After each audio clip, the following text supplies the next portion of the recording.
train calling my name. How many times am I gonna stay under that train calling my name? How many times am I gonna fall for your sweet loving words that mean nothing at all? What are you saying over there?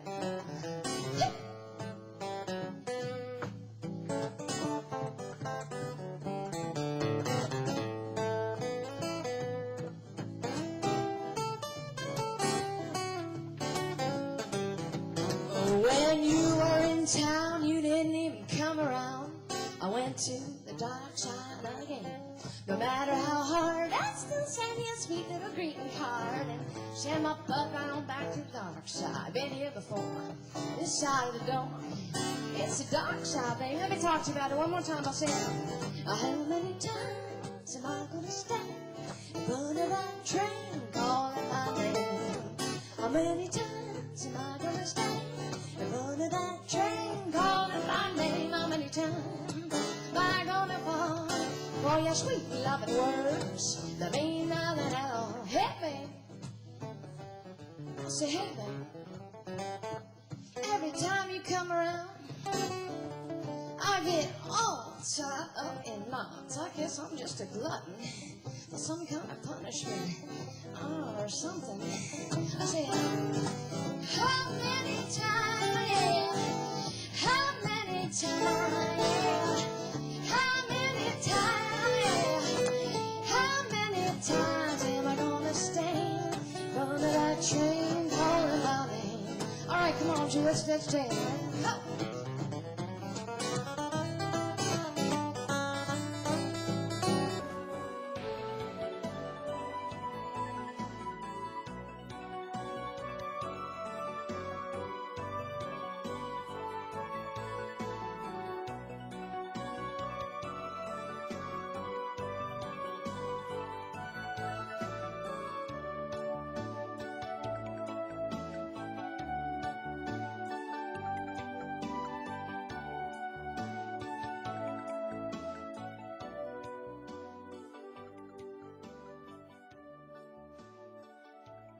Right, if I can just note that I believe both Councilmember Barry and Councilmember Snipper are not going to be here this evening. I believe they're both out of town on business.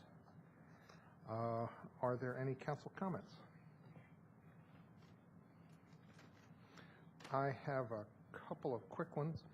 I just wanted to point out to folks that my office hours are generally on Tuesdays, and when there's a holiday like there was last week and the city council meets on Tuesday, my office hours will move to Wednesdays.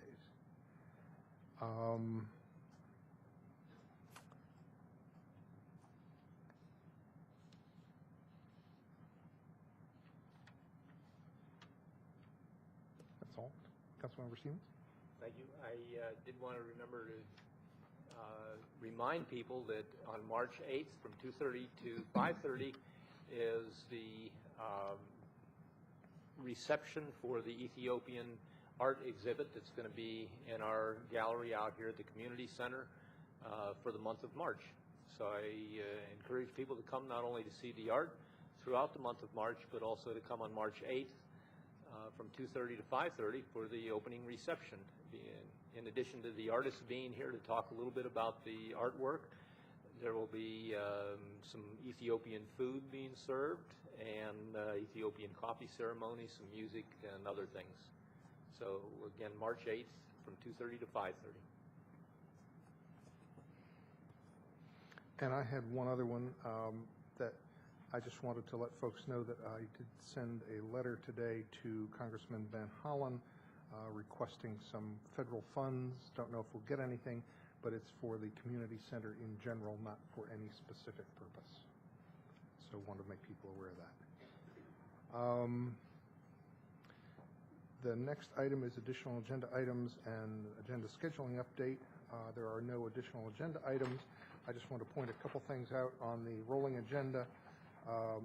Next week, Monday, March 3rd, there's going to be discussions of both the vendor for the Health Services Impact Community Health Needs Focus Groups and the resolution establishing the land use committee related to the hospital site. Then on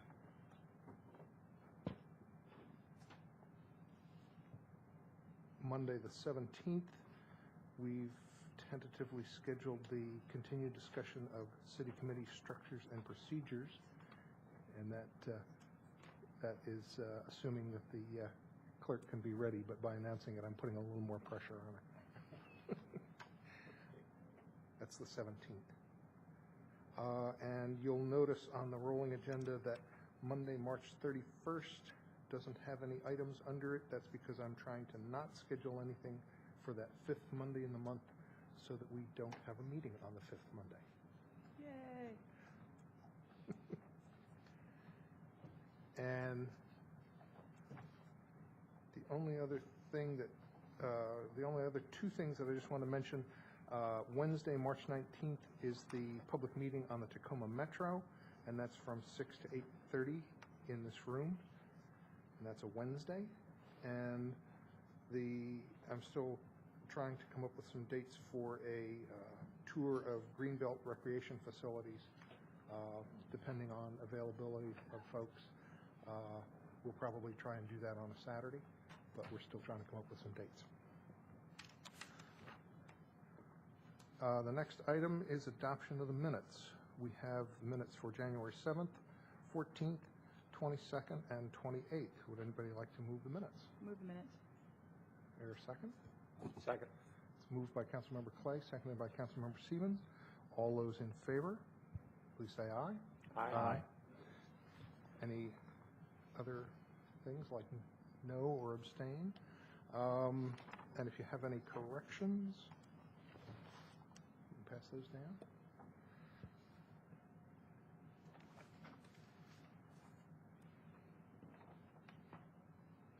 Now it's time for public comment period, and that's comments directed at items not on our regular meeting agenda tonight, or so it's therefore on anything that is on the work session or anything not scheduled this evening at all. And if you can keep your comments brief, we appreciate it. And we start with Andy Kellerman. Andy Kellerman, and I am here as chair of the Public Safety Advisory Committee. And in a way, I am happy to be here and also regret that I'm taking up your time. This is kind of a continuation of what happened last Tuesday. I was kind of, I don't know where I was by the time we finished, but I certainly didn't realize that we haven't quite tied up the ends and didn't quite come to any conclusions and didn't get any specific directions. There were a number of items from various council members that were suggestions, comments, etc., having to do with the Public Safety Committee. Chuck Thomas took him down as best he could, and I think he did a very good job. And they came out to be about 10 different comments.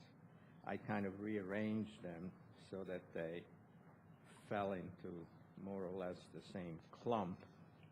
But the bottom line, I don't know if you really want me to read this. I don't think it's necessary. No, we've got it. We've got it here. So. Yes, I did. I sent it out.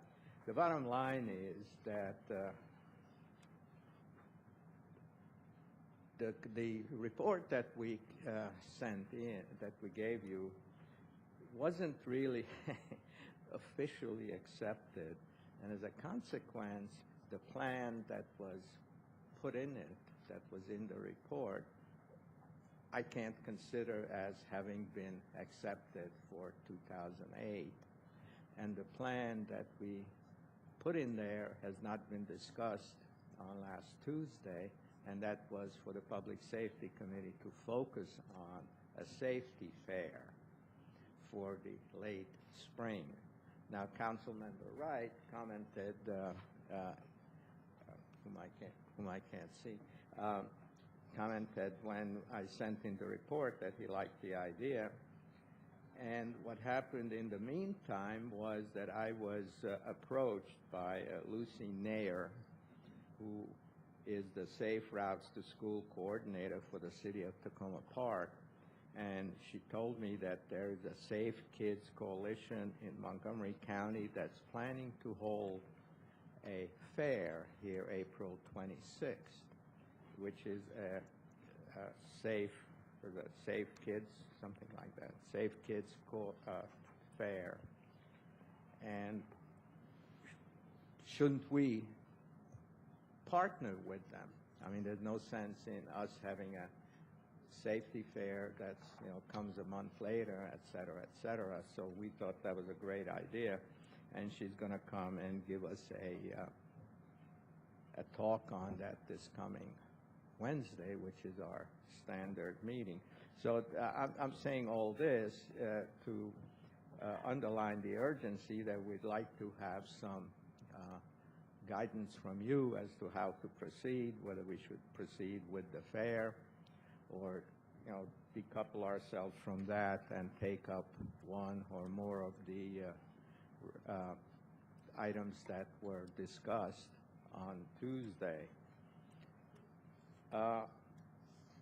Some of the items, if you look at the last paragraph, am I going to get cut off? If you look at the last paragraph, some of the items can be easily answered because they have been discussed to, you might say, painful extent in the committee over the years, and they can be, you know, we can write you a letter with those comments, with where we went. Some of the others, a couple of others, are humongous, you know, major efforts.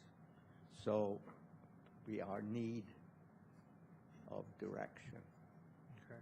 Did you have a comment? Yes, Mayor. In the interest of brevity for this evening's meeting and to give enough information to the committee that they can move forward at this point in time, I would like to suggest that we just support their decision to join the other fair and to work on that. And I would also like to see them work on the metrics because that will be such an important thing during the budget process. And that would be enough to work on until we do the review of committees on March 17th, I believe you said it was. And at that time, then we can think about how we want to deal with all committees and provide guidance to all the committees. And depending on that discussion, it might be that what we need to do is schedule another work session with the committee. That's what I'm hoping for. Yeah. Unfortunately, the metrics is one of those issues that we've gone round and round and round. And if I remember my diplomatic speak, we've had frank discussions. I think that means rolling in the aisle, punching each other is what it means. But we've had frank discussions about the metrics. I think it would be helpful if the committee could build a framework for a council discussion of that to give us some idea of what types of parameters other communities use and not necessarily down to the detail level of what metrics to use, but what are the types of considerations that communities use when developing the metrics. Well, we can provide you with the issues that were uncovered and that caused the frank discussions. Yeah, if you can give us a little more information, and I think in the meantime, Councilmember Siemens is on target in saying, go ahead and work toward the safety fair and talk with the other folks, and then we should be able to get back and schedule something after about 2 or 3 weeks from now. 2 or 3 weeks after that, after the fair. No, that we would schedule something back with you all later in April. Later in April. Yeah. Okay. Thank you very much. Thank you.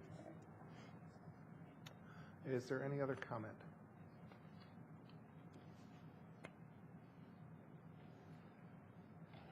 Good evening. My name is Jim Evans. I'm president of the North Tacoma Citizens Association, and I just wanted to make a few general comments on the presentation that'll be made later on the Montgomery College Neighborhood Advisory Committee recommendations.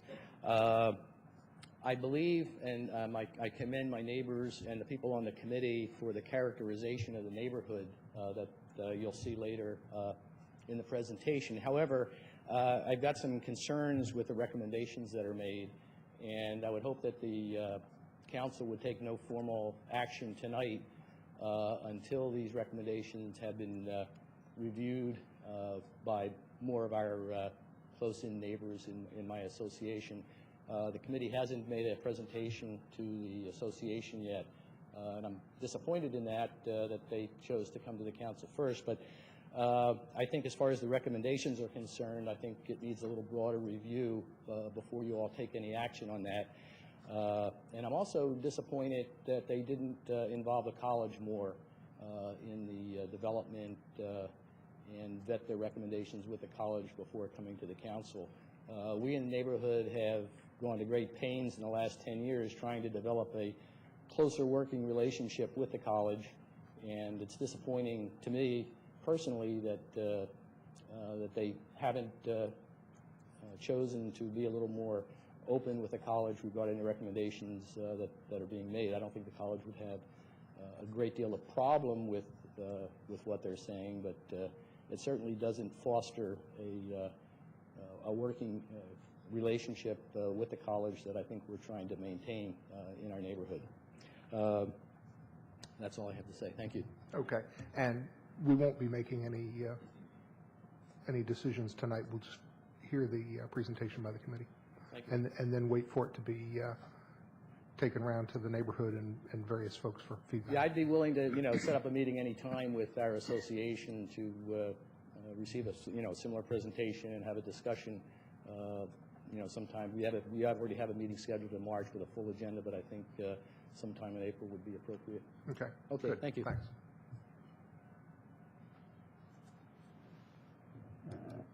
Buddy Daniels and I am also here with the Public Safety Committee. And just to say thank you. Thank you. I'll be involved, so I hope we all will be in that safety fair. We'll see if we can't pair up with Montgomery County and the Safe Kids. And also, I look forward to that meeting in the next 3 weeks. I apologize for missing last Tuesday night, but I wasn't feeling well. So thank you.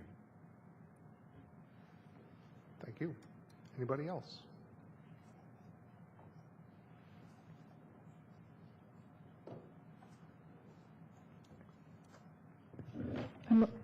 Excuse me, I have a cold. I'm Elaine Pirozzolo, 7708 Tacoma Avenue.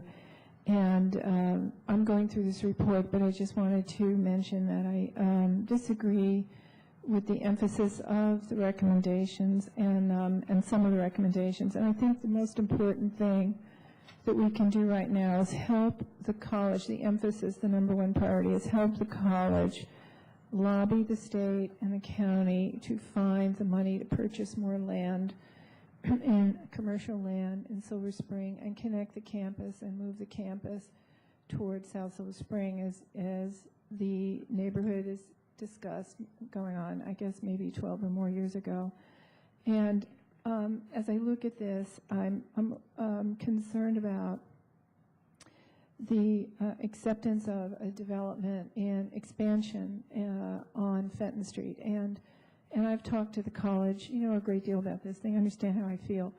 There's a practical issue here, and that is that there's a limited amount of money. And my concern is if we don't help the college find off-site resources, and they start to build up our campus, whether our main campus, whether it is on Fenton, it will set a terrible precedent, and it will also probably discourage them from the need to have to find more money to acquire the public commercial buildings, public storage buildings, for example.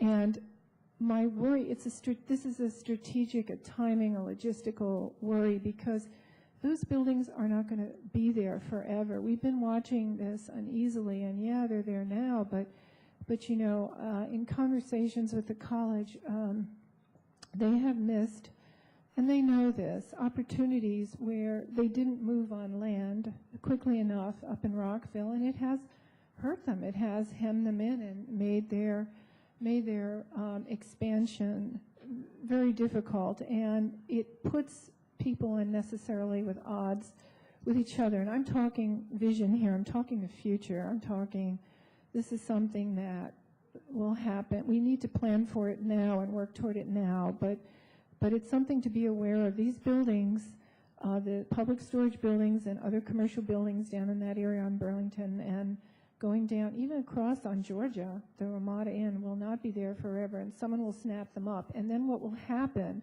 is our campus, our main campus, will get much larger. It will have to, because there won't be any more land. I mean, we will face ultimately a land crisis.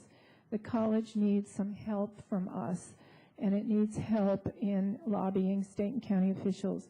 I'm also very afraid of the suggestion that we should, can I continue, Bruce, on this just for a minute, that we should encourage the college to sell off its land on Block 69. I live on Block 69, and I look at these numbers in here. The college could get $4 million for this land, a paltry amount. If we push the college to actually sell that property, they will have to sell it for much more.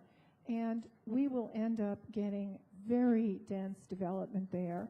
And there are things called zoning text amendments, and there are all kinds of things that can happen. So I'm someone who has, fought the development battle for a long time, and I'm aware that things are not always what they seem. And so what I'm saying, be careful what you wish for. The Block 69 along Chicago Avenue is very lightly used. It's very open. It's very lovely. It's a beautiful campus, actually. A lot of open space. And so I really, really disagree with the emphasis of pushing the college to sell this property so they can ostensibly buy $20 million buildings. I don't think we will like what will go there if that happens. Thank you. Thanks.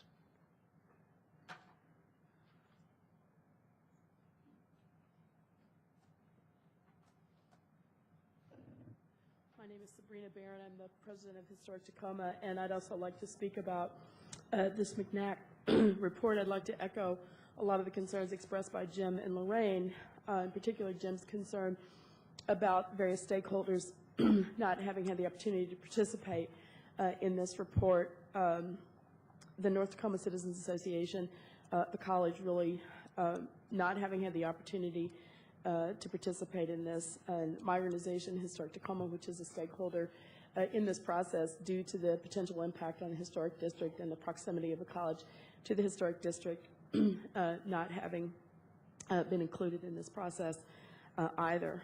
I think this report is very premature. I think it's very undigested, and I would like to second what Lorraine had to say in concerns about what the priorities should be here. I think moving into the Fenton Triangle should be a priority for the college, and indeed it's a possibility that Historic Tacoma had identified a long time ago, and in fact have had extensive conversations with the college about this already up to this point in time.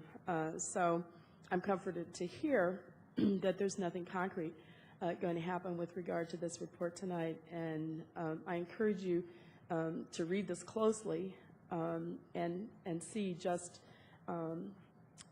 how unwell thought out it is, if that's a word. Thank you. Thanks. Anybody else? Okay, the next item on the agenda is the city manager's comments. Thank you. Just two brief items this evening. As the council may recall, in 2007, you passed a resolution authorizing staff to file an application for community legacy funds. I'm pleased to tell the council we have gotten some funding, even in this tough financial times. It is unclear at this point, until they make the formal announcement later this week, exactly which projects have been funded, but I did want to share with the council we were successful in getting some funds through that program.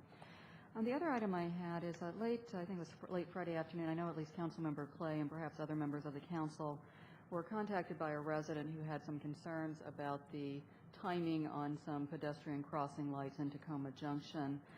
And Councilmember Clay and I were emailing back and forth Friday afternoon. Obviously, given the lateness in the day, we were really not able to reach anyone at SHA, so I did ask Chief Rakucci if he could have an officer on site this morning to help kids get across the street, since the signals were basically kind of messed up and not giving a very lengthy time to cross. Staff basically talked about, and we've also been in touch with someone at SHA, apparently when they go out and do repairs in most intersections, the kind of timing on those pedestrian signals at that particular intersection is long. I think we all know it's a rather weird intersection, so someone new probably went through and just reset it to what their standard timing is versus what is needed at that intersection. We are expecting that SHA will be sending out a night crew this evening to return it to kind of a more normal pedestrian crossing, and it would basically allow a total of 27 seconds for crossing. So we are hopeful that that will be resolved this evening and everything should be fine tomorrow morning. Chief Rakucci does plan to have an officer, though, kind of on standby in case that does not occur. So, that's it, unless there's questions about any items. Doesn't look like there's any questions. Thanks. Okay, the next item is a presentation from the Local Government Insurance Trust, and we have the Executive Director, John Burrell, here. Let's see, I don't know. Do you want to go to the podium, go back there first, and maybe make a few comments, whatever you'd like to do, and then thank you. We can go from there. Great, thank you. Mr. Mayor, members of the council, it's good to be here. John Burrell on behalf of the Local Government Insurance Trust. I have packets of information in front of each of you. Some of that you will probably be a little bit familiar with because of the fact that the city has been a member of our organization now for 20 years and the reason for my visit tonight. Just to give you a little bit of background about who we are, and I'm not going to get into all the detail that you've got there in front of you. You can do that at your leisure and you'll find it'll be a real quick way to put yourself to sleep at night. But in any event, founded by the Association of Counties and the Municipal League with the help of the state in 1987 in response to a liability insurance crisis, nonprofit, local governments in Maryland only, and we have 174 members across the state, which consists of 17 of the 23 counties, 137 of the 157 municipalities, and the rest are quasi-governmental entities. This also includes 3,000 police officers in 86 different departments, 6,000 automobiles, 15 county jails, and 800-plus elected officials like yourselves. Please don't make a link between the county jails and the elected officials. The board of 13, 6 county officials, 6 municipal officials, and 1 person jointly chosen by NML MACO, reflecting our founders. We, in addition to providing our primary mission of insurance coverage to local governments in Maryland, we also focus on training. Some of you are familiar with the Academy for Excellence in Local Governance. We are one of the 4 partners in that. We believe that if we can find a way to teach you how to protect yourselves from lawsuits and claims, it's going to allow you to have money to do other things other than pay for those lawsuits and claims. And so we put a tremendous focus on training. And in the past fiscal year that ended June 30th, we offered 62 training events and trained over 1,800 local government officials in the state. A specific example of this is something that we do in terms of focusing on the police departments. As you know, with a police department, you have a major exposure area for potential litigation and claims. We have a monthly report that goes specifically to the chief, and it's called Roll Call Reporter. And in that report, it gives the chief up-to-the-date information on any court case, state or federal, that has been recently handed down that may have an effect on his ability to perform that police function. We found that the chiefs across the state do present this often at roll call with their officers. Also pleased to note that, and to commend the city and the city manager specifically, that this city in the past 4 years has sent 327 people to our training events. I'm not saying that's 327 residents. That's 327 of your employees and yourselves, particularly if you're in the Academy for Excellence. And it may not be 327 separate people, because I believe you only have about 150 employees, but certainly several have attended several events, and that's a plus for the city. In fact, I need to point out that next week there's a training event being held in Tacoma Park by us focusing on defensive driving, and it'll be a regional training event open not just to the officials and employees of Tacoma Park, but for the region. And hopefully you'll be able to take advantage of that. There's a thing in your portfolio that talks about our grant program, free money.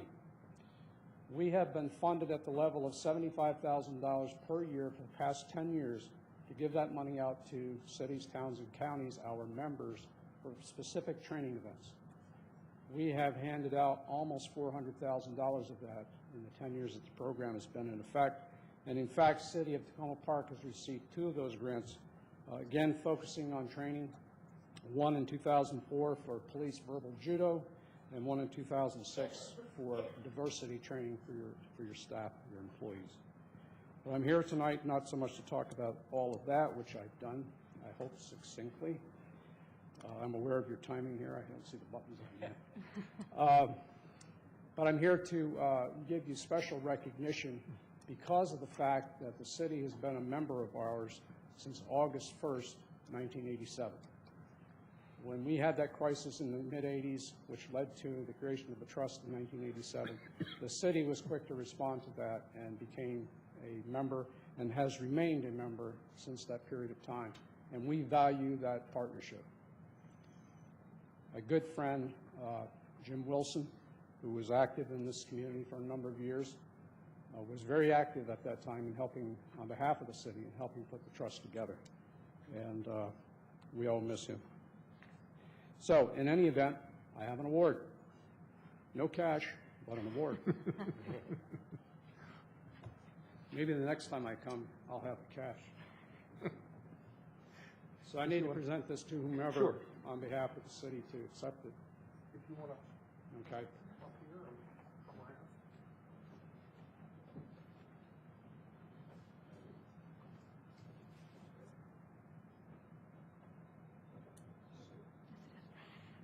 It would be nothing else to put that. This basically says, Mr. Mayor, members of the council, presented to the city of Tacoma Park in recognition of 20 years of membership in the trust, 1987 to 2007. It was actually going to be presented to the city at our annual meeting last November, but they delegated me to come and present it in person. That's why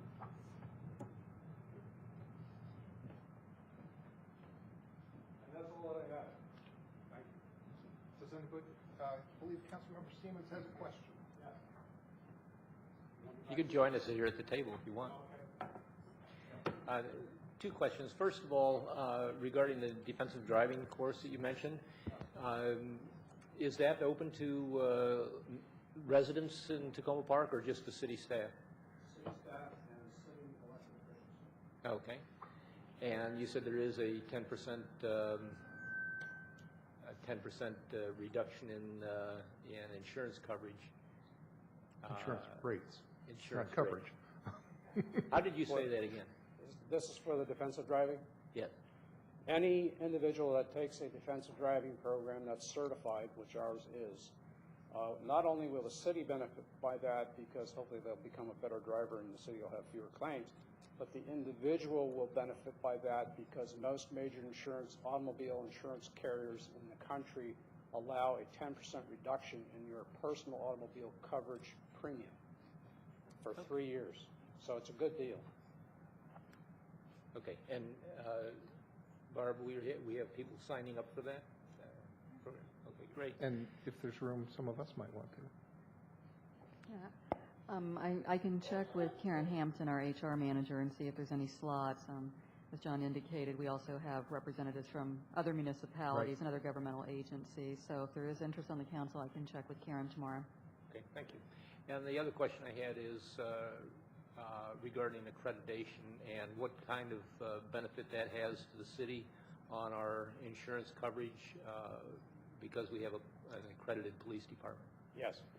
The International Association of Chiefs of Police provides that accreditation. It's called the CALIA for the acronym. And we recognize that accreditation, and we provide any city that has that, and there aren't very many of them in the state of Maryland. This is one of the few, and the city's to be commended for that as well. A 10% reduction in the cost of the police liability premium. So if you carry that, continue to carry that, it almost helps to pay for the cost of that accreditation over a period of time. It's a good benefit to have for the city. The city manager mentioned Karen Hampton. I have to also give her a kudos. She works with us very closely, and we're pleased that the city has her assigned to work with us because I find her very easy to work with. Thank you. Thanks. Thank you. My question actually has to do with, and it was sparked by the fact that we're later on passing a resolution having to do with investment in Sudan. And so just follow through here with me for a minute. I don't know that much about how the insurance trust funds are invested. So you take premiums from us, and I assume they're invested in some way. Yes. So I'd be curious if you have any knowledge about social responsible business practices related to that investing, or what types of investment vehicles are used when the trust invests. I'm familiar with that a little bit, not personally. The trust has an investment portfolio of roughly $55 million. That portfolio is invested in 80% fixed, which is primarily local government and federal, state, and local government securities, and the rest of that is invested in equity funds. And those equity funds are invested for us by an investment manager, currently the Prudential Company. And I don't believe, this is just off the top of my head, so hopefully I'm close. I don't believe we have anything invested in foreign stocks or equities or in any of our mutual funds that we have.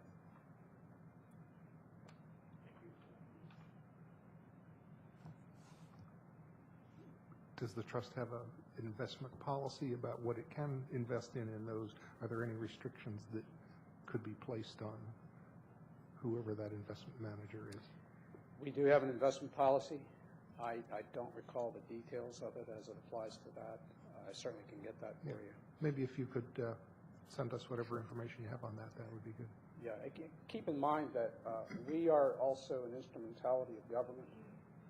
We have been declared that by the IRS, and our governing body is local officials like yourselves, very sensitive to these kinds of issues. I suspect if I started investing in something strange, I would hear about it very quickly, and I certainly can share that with you. Good, thank you. Any other questions? Thank you very much, and we appreciate all the good work that Legit does. Thanks.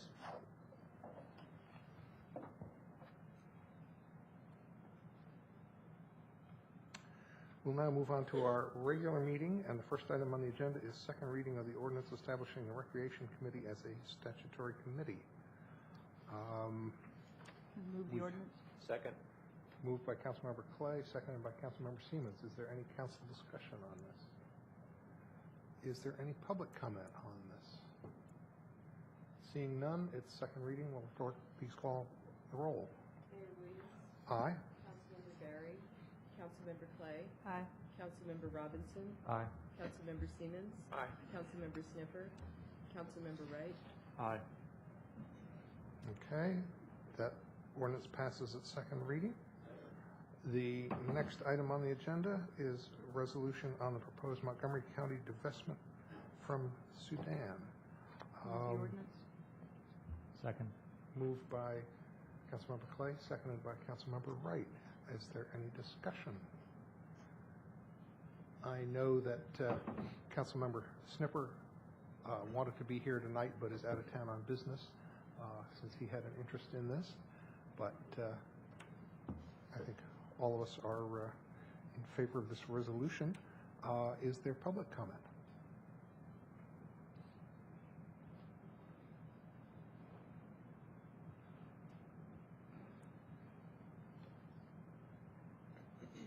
let me just explain while some members of the public are coming up that this is the city council taking a position on supporting the Montgomery County bill that is going to have a public hearing on March 4th at 1:30 to have the county divest any funds from investment in Sudan.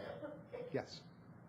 If you can tell us your name and Ben Simon, Maplewood Avenue. This month marks the 5-year anniversary of the genocide in Darfur.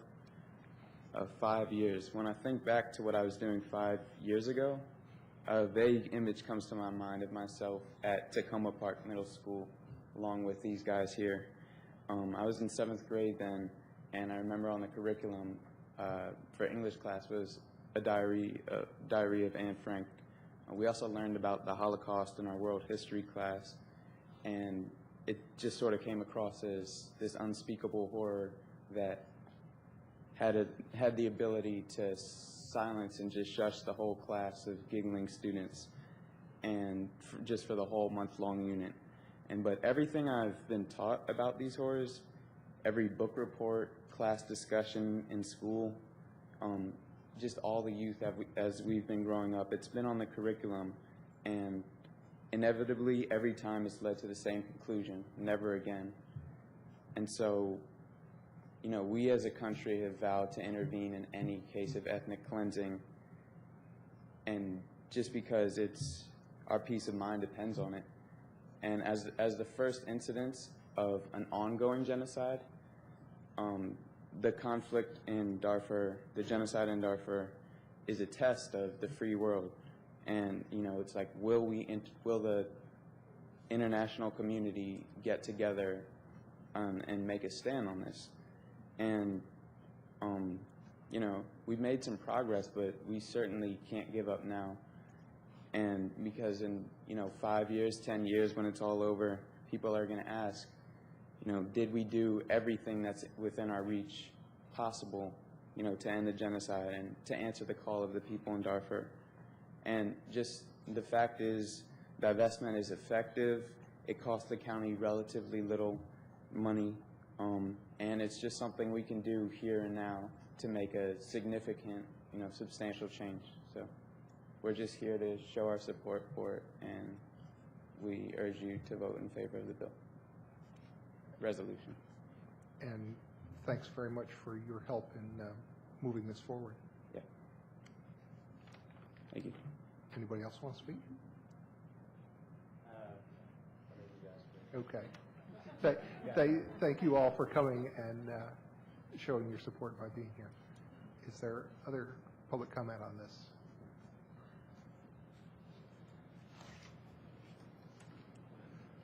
this? Good evening. My name is Billy Sambet. I live on 7728 Maple Avenue, Tacoma Park, Maryland. I'm supporting this resolution. I was born in Ethiopia, next door to Sudan. On the Darfur issue, I've attended last year on international relations in Congress, and the United States government accepted there was a genocide. Nothing has been done. In the past, that happened in Rwanda, we lost 1 million people. Now, in hundreds and thousands every day, the Darfur people are dying.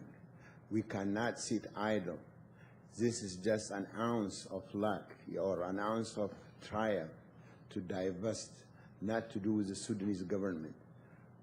Divestment has worked in the past with South Africa, and it's going to work. We have showing a symbolic gesture to be with the Darfur people, and we got to keep the candles lighting. Thank you for Tacoma Park in supporting this divestment resolution. I thank you so much. Thank you. Is there anybody else who'd like to speak? Okay. Any further council discussion? Any comments? Okay. All those in favor of the resolution, please say aye. Aye. Any opposed? Passes unanimously. And we will forward this on to the county for their public hearing. Thanks. Next item on the agenda is the consent agenda. We have a single reading ordinance awarding a contract for an aerial lift trailer, single reading ordinance awarding a contract for flood mitigation plan, and a resolution providing for an appointment to the Arts and Humanities Commission. All those in favor of the consent agenda, please say aye. Aye. Do you need a single reading? Clerk needs to call a roll. Motion. Who made the motion? Sorry? Did someone make a motion? I don't think I called for that. Who'd like to move the consent agenda? I'll move the consent agenda. Second. Moved by Councilmember Wright, seconded by Councilmember Clay, and since we have single reading ordinances, we need to have the clerk call a roll. I was getting ahead of myself. Mayor Williams? Aye. Councilmember Barry? Councilmember Clay? Aye. Councilmember Robinson? Aye. Councilmember Siemens? Aye. Councilmember Sniffer? Councilmember Wright? Aye. Thank you for bringing me back in.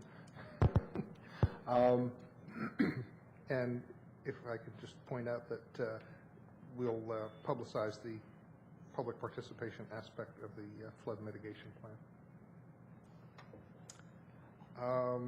Next item is the first item on the work session, which is the legislative update. And Suzanne Ludlow is here to give us that. Good evening. Being passed out is a hot off the copy machine list of some bills coming up with hearing dates very shortly in Annapolis.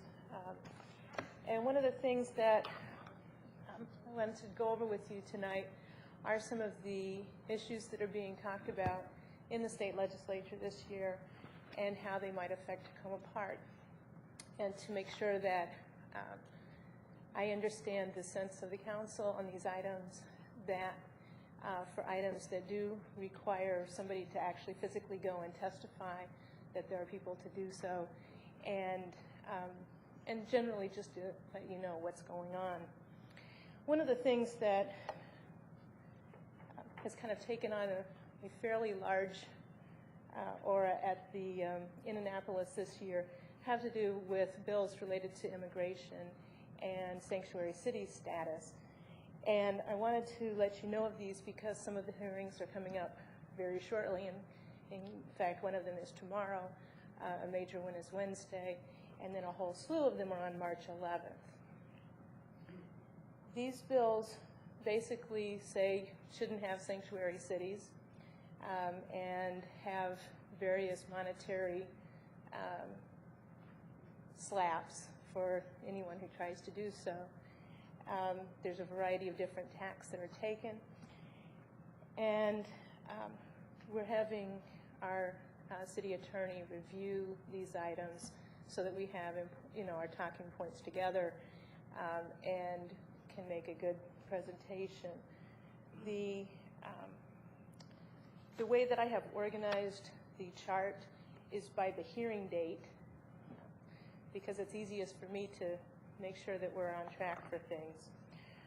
The item that's being heard tomorrow is a bill, Senate Bill 681, related to police reporting of detained undocumented aliens, and basically requires a police officer who encounters and detains in the normal course of an officer's duty an individual who the police officer determines is an undocumented alien.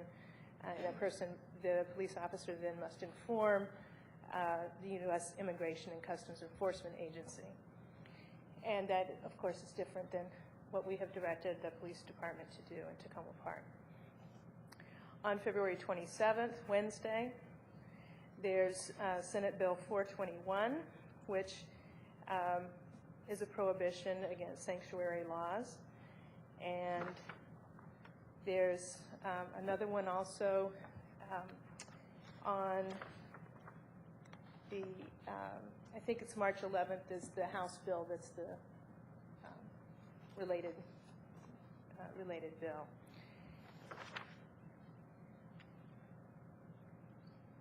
CASA of Maryland has asked that the City of Tacoma Park work with them on presenting a joint testimony or complimentary testimony on these bills. And as I said, I'm waiting for some information from our city attorney to make sure that our talking points are correct. One of the things that I have asked her is to be present for those in case there are some technical questions that come up, for which she might be the most experienced person to answer. Nevertheless, what is always wanted when you testify is the elected official's point of view. And one of the essential components with these bills is that there's some home rule provisions that you have as a municipality and how you represent your citizens and that kind of thing. And that can best come from elected officials. So I'm putting forward the urge that at least for Wednesday on the 27th and then on March 11th, that we do have as many of you as we can to go to Annapolis for these bills. Now the bills, for those who haven't played this game before, the bills are always scheduled for 1 p.m. And that means that you get there early to get a parking space, and then you wait forever until the bill comes up, and they can mix and match the bills during the course of the afternoon, so you don't know exactly what order they'll be heard, so you have to sit there until it's time to testify. And so it is a hunk of time, consider it an afternoon, but you know, I'll help make sure that everybody gets through into the building and to the right place to do that, and we'll have you signed up in advance. I don't know, do you want to, at this moment, is anybody ready to say that they can go on one of those 2 dates? I'm going to be in Annapolis on Wednesday for the Municipal League Legislative Committee meeting, so I can cover the 27th. Okay. March 11th is a big date. It has a lot of these various bills, so I'm hoping that, I mean, I'd like somebody else also on February 27th if somebody would like to go, but we certainly need a strong presence on March 11th. And I can't go on March 11th. Okay. I apologize for not being able to go on either day. I happen to be having to travel for business both of those days. I also do want to thank the mayor because I know he's been spending a lot of time up in Annapolis lobbying and testifying, so I appreciate that. Which day of the week is March 11th? March 11th, Tuesday. I'll try. Okay.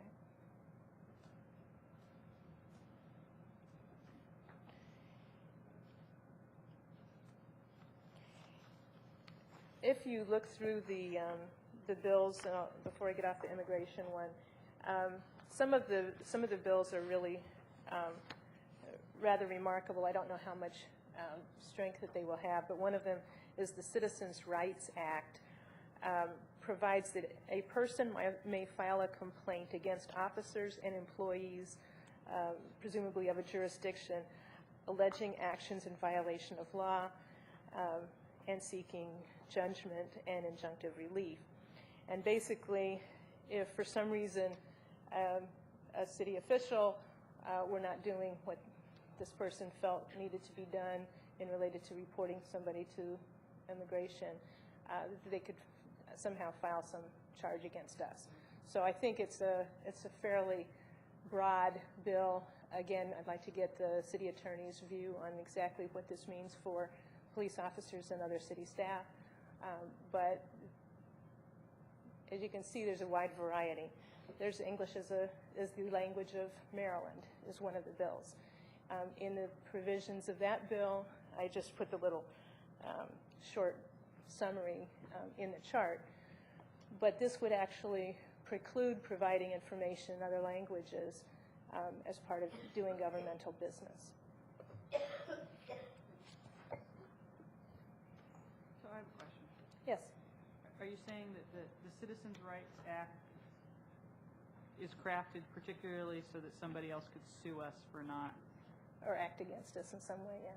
Doesn't really, it's not that was really clear in there. No, this is the summary that they put for the bill, which is always an interesting art of legislative writing, but I can pull off the full text of the bill if you'd like. No, I think that's fascinating. Okay, I'll let you finish. So those are some of the bills that are anti-immigration or tax on sanctuary cities. because we're a noted sanctuary city, I think they will be looking to Tacoma Park, and certainly we've received lots of calls from reporters recently asking, what will the impact on Tacoma Park be of these bills? I've also included in this list some of the ones that we have had interest in the past. The Maryland Affordable Housing Investment Fund, which is similar to what was proposed last year, which basically takes a state tax for use of affordable housing. We did not take a position on this last year particularly, although we're very supportive of using funds for affordable housing. The question about whether you should use a designated state tax for the funding purposes of this is the issue that does get discussed. And what's the nature of the specific tax? Is it on all properties, or what? How is it? It would be just part of your state, part of the state property tax would go towards, would be channeled specifically for this fund. Does it state who would get the money? So if they tax Tacoma Park, would Tacoma Park get those revenues, or would it go to the county and then we'd have to ask them to give us I their have share? to look at it again. Last year, they modified it somewhat at our request because it kind of left the municipalities out of that reciprocal nature. They certainly didn't have the intention of shortchanging municipalities, but they were mostly looking, their emphasis was trying to get a designated stream of funds, and they were less specific about how that would get identified and distributed. They were very receptive to recognizing that if you've got a housing program in your jurisdiction, that you would want some access to those funds for your programs. But there wasn't anything that said you get a certain reciprocal nature portion back or anything like that. It seems to me that the advantage of having a statewide tax that then a city could draw down on is that you would have equity across the tax base, and so you wouldn't put homeowners or other business owners, if they applied it to commercial, but usually it's applied just to the residential properties, wouldn't put homeowners in particular communities at a disadvantage because their particular jurisdiction decided to promote affordable housing through that tax rate.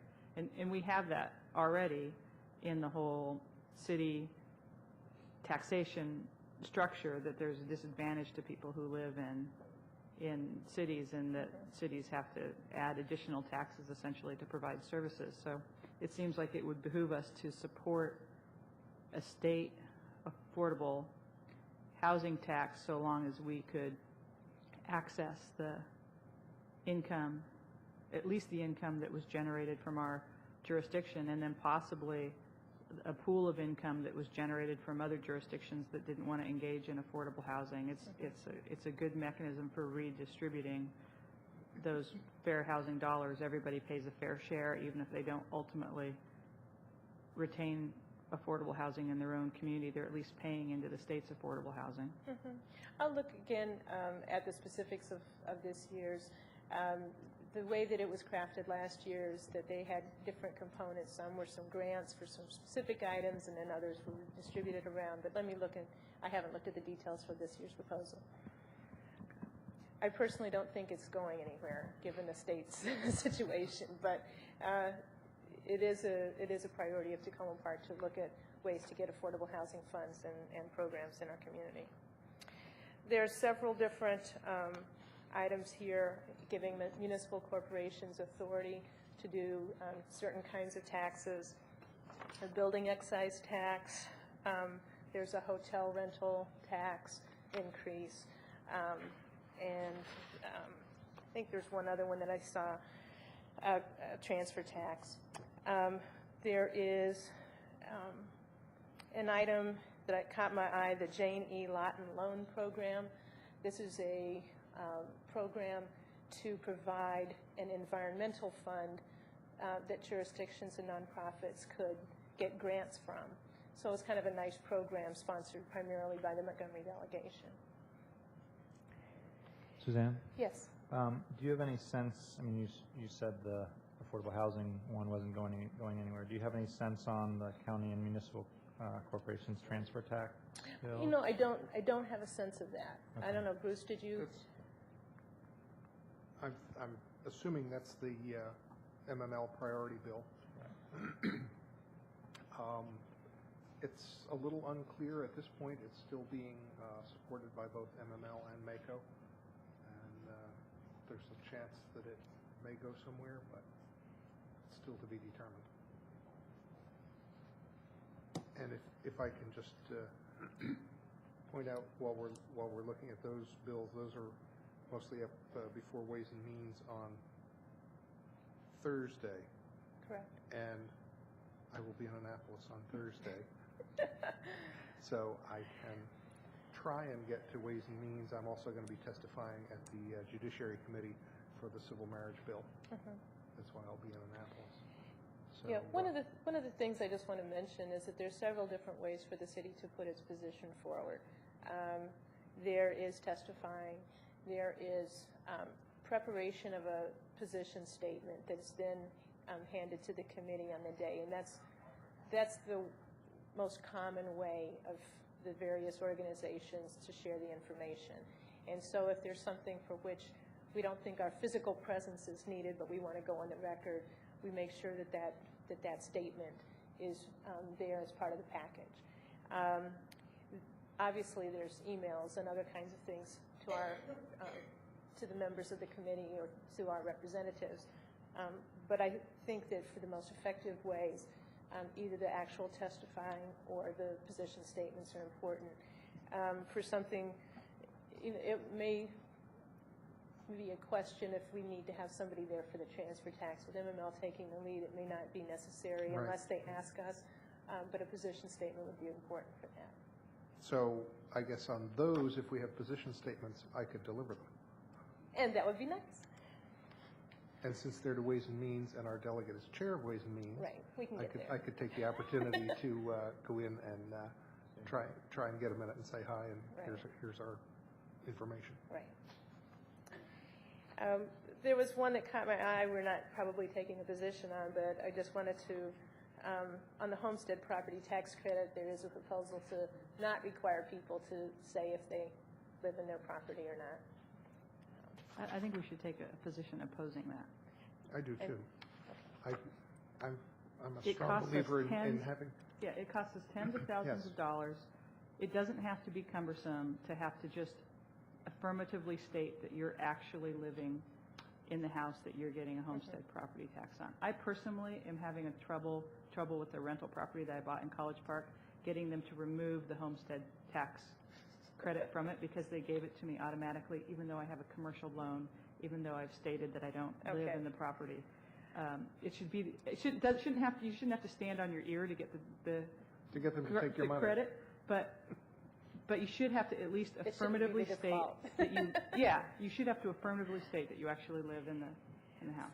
For these, let me just clarify that because we don't have resolutions before you on these, when I indicate support, it's because we have a history of supporting that particular theme or whatever. I think I can make the argument on this one based on, kind of positions that we've taken in the past, but we've not had this as a discussion before you necessarily. It certainly has been mentioned We've talked about it because I asked about it this past year because I took a look at the rental properties that are just in the 3-block radius around my house, and the number of them where the people are essentially declaring it as a principal residence was 4 out of 5 essentially. Right. I understand that. I don't think there would be a problem on this, but I do want to clarify that if I don't know, if you've not taken a position in the past and there's not been a vote, there does need to be either something like that or there needs to be some kind of other clear statement that is consistent with the positions that you've taken. So I do try to make sure that I'm not just guessing at what your positions are. And is this enough at this point in time?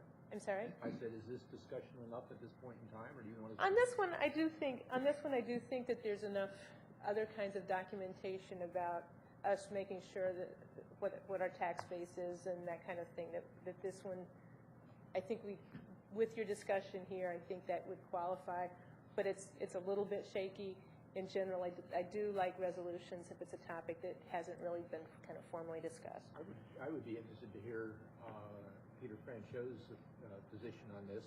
I think it directly relates to his his job, and I certainly wouldn't want to go in conflict with his desires on it. I will contact him. I'd appreciate it. I don't know what his position is, but he and I talked extensively about my College Park property and trying to solve my dilemma. There's a couple other bills. One of them is a very small, bill related to small parcels and annexations. Basically, this is to deal with certain people's property that crosses from a municipality into unincorporated land. And if it's small, you need to go through the full referendum provisions that the annexation law provides, and this is saying for those small properties in that situation, you don't. That is something that actually could affect Tacoma Park. We do have a number of properties that cross our borders with the Silver Spring area that would be eligible for annexation. We have some that cross into Prince George's County as well, but that specifically is precluded from annexation from our unification bill. Even if this passed, those would be precluded from annexation? I'm sorry? Even if this passed, those would be precluded from annexation? I think it would, because the bill that provided for unification was very explicit that we wouldn't take any more land from Prince George's County. So that could be a discussion point. Anything can go back to the state legislature, but that was pretty explicit. So I think that wouldn't be a tough argument. But we do have a number of properties that do cross the line across into Montgomery County, unincorporated Montgomery County. I'm just thinking, as long as the Senate President is still there and the position he took on unification, I think any attempt by us to try and modify it to be able to get any land across the Prince George's border would be met with fierce opposition. I wouldn't think it would be the municipality that would be doing that, though. It would be the individual property owner that has a property that's half in one county and half in the other. How annoying. Anyway, it was an experience to go through it. No, I hear you. You had to be here.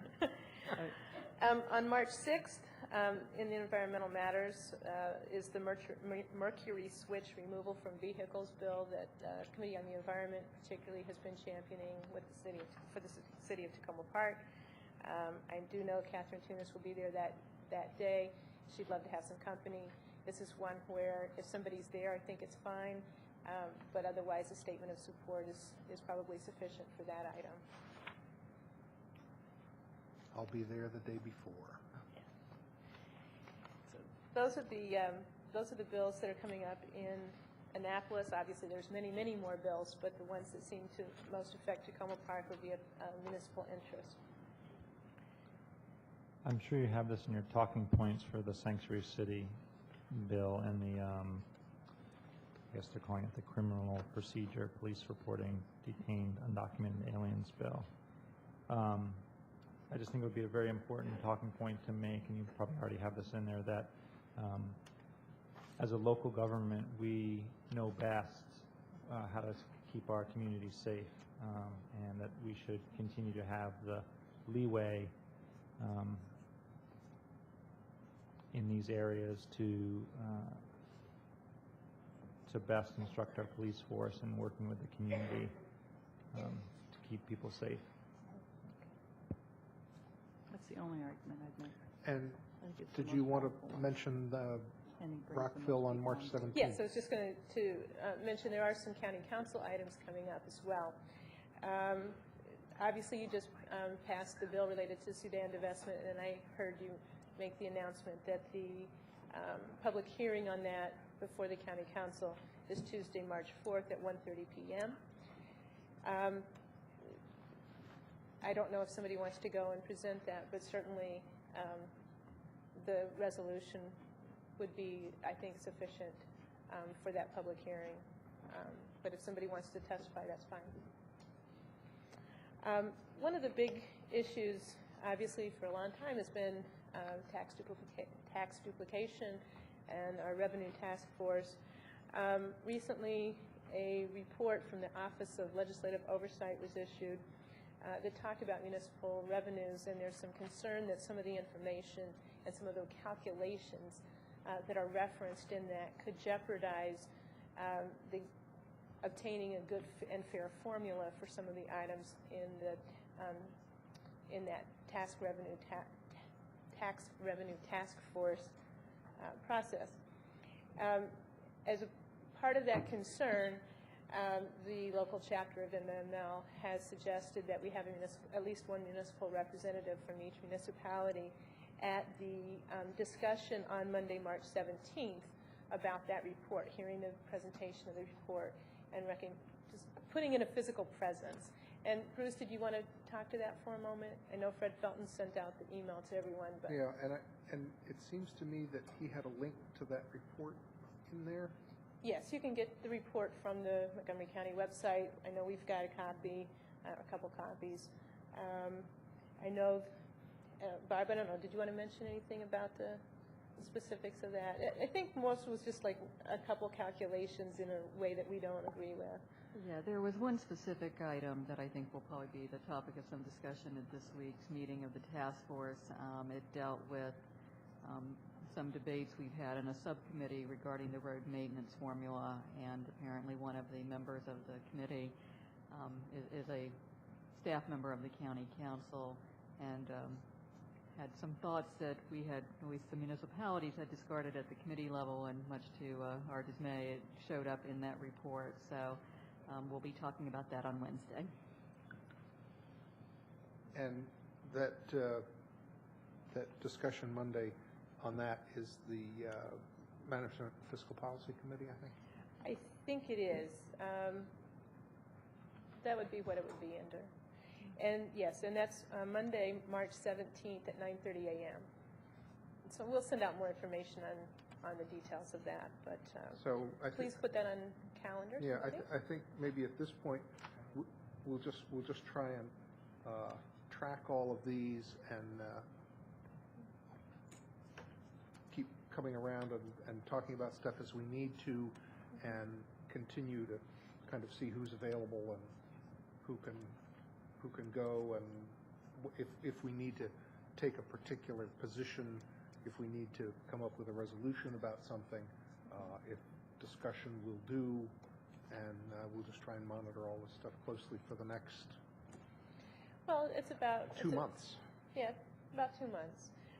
The county operating budget hearings are in early to mid-April, so we'll need to get through those. There's not sure which day it's on, but as we find out, we'll let you know the staff discussions on the CIP covering the bridge request that we have in. All of these things, as always during legislative season, things pop up quickly. I really need for you to read the emails, give me feedback on any testimony or points, or if you can attend something or whatever it is that we're asking for, so that we can get that out. I do have some help in my unit to get some of the paperwork out, but the oversight of the policy and the statements and how it sounds really comes from you, and your help is really appreciated. I think I can attend if we need someone to go to the county council on the 17th Monday. Great. I'm pretty sure that I can attend that, but just send me an email to remind me. Good. Will do. Thank you. Any other questions, observations? Okay. Thanks, Thank you. Suzanne. And we will take a short break and come back for the last item on the agenda, which is the update from the Montgomery College Neighborhood Advisory Committee. So we will be back to do that, hopefully on time at 8:55.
Advisory Committee, and I believe Councilmember Wright has a few comments he wants to make.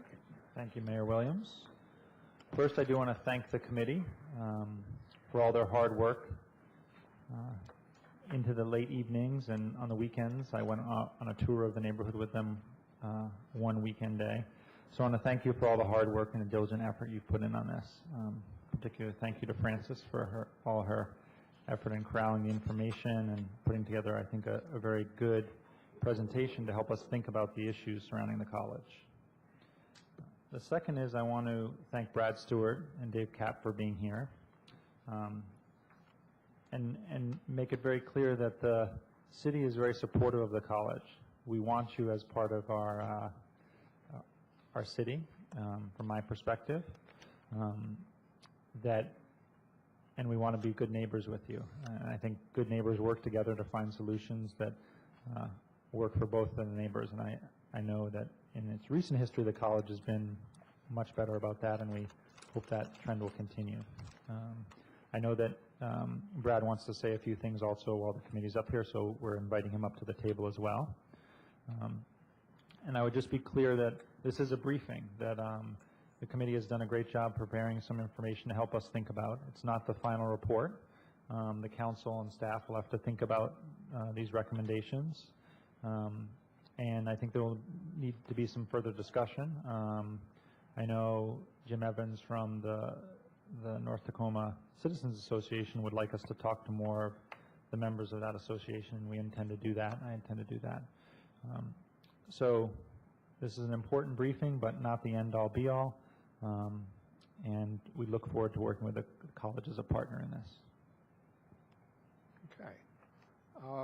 I think we can move down into the audience for the briefing, and then after that's over, then we'll come back up here, and Brad Stewart could come to the table at that point, and if the committee at that point wants to, if there's back and forth, come to the table, whatever we need to do. And I guess I would ask that for the briefing, maybe we try and hold our questions since it's a long one, and we'll get through that and then come back up here for any further discussion. So we'll move down there.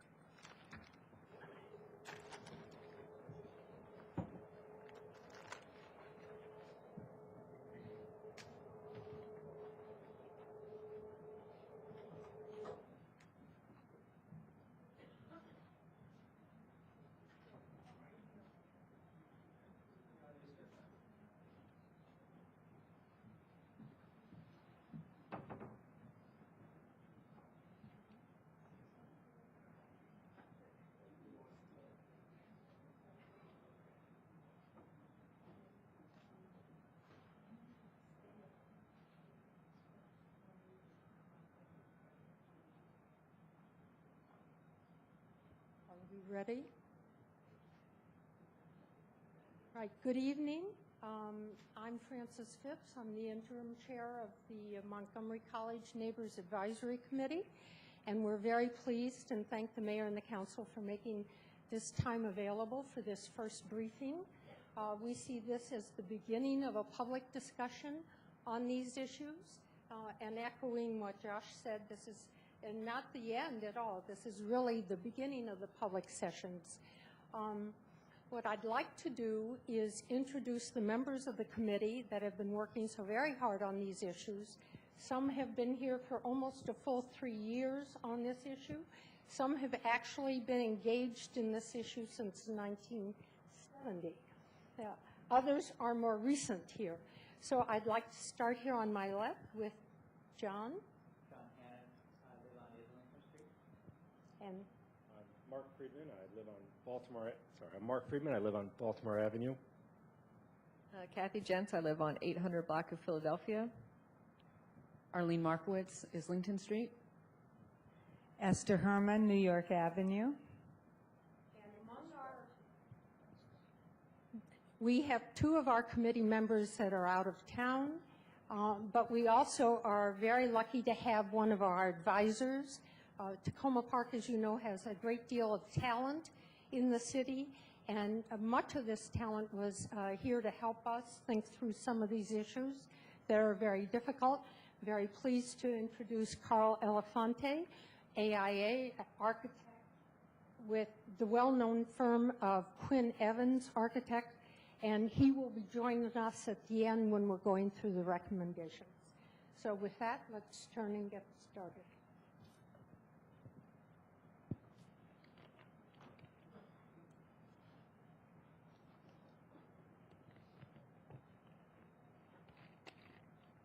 We are titling our report, Neighborhood Preservation and Montgomery College Expansion.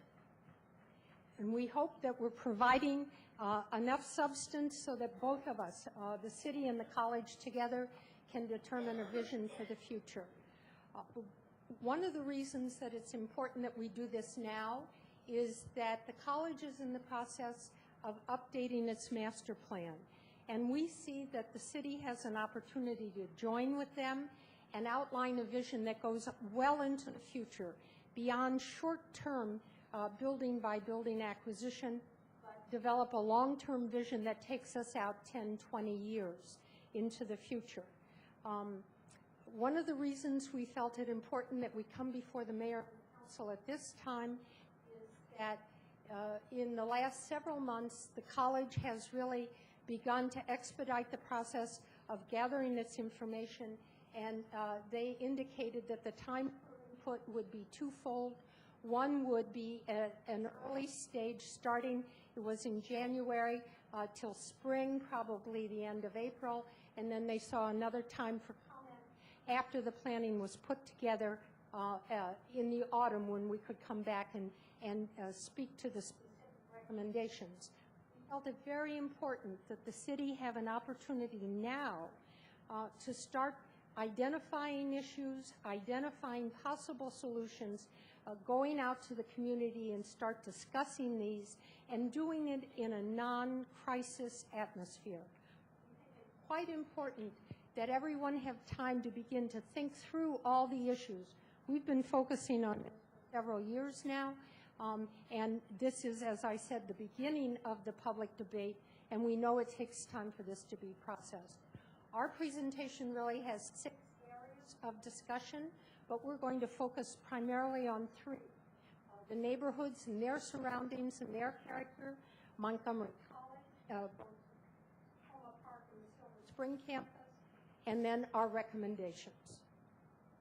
I think we can go on to the next slide, please. What is MCNAC? MCNAC was set up appointed by the mayor and the council almost 3 years ago now to advise the mayor and the council on various issues having to do with Montgomery College expansion plans, identify what we anticipate to be the effects of these plans on the neighborhood, and make recommendations both on how the college can meet its needs while preserving the residential neighborhood and its historic character.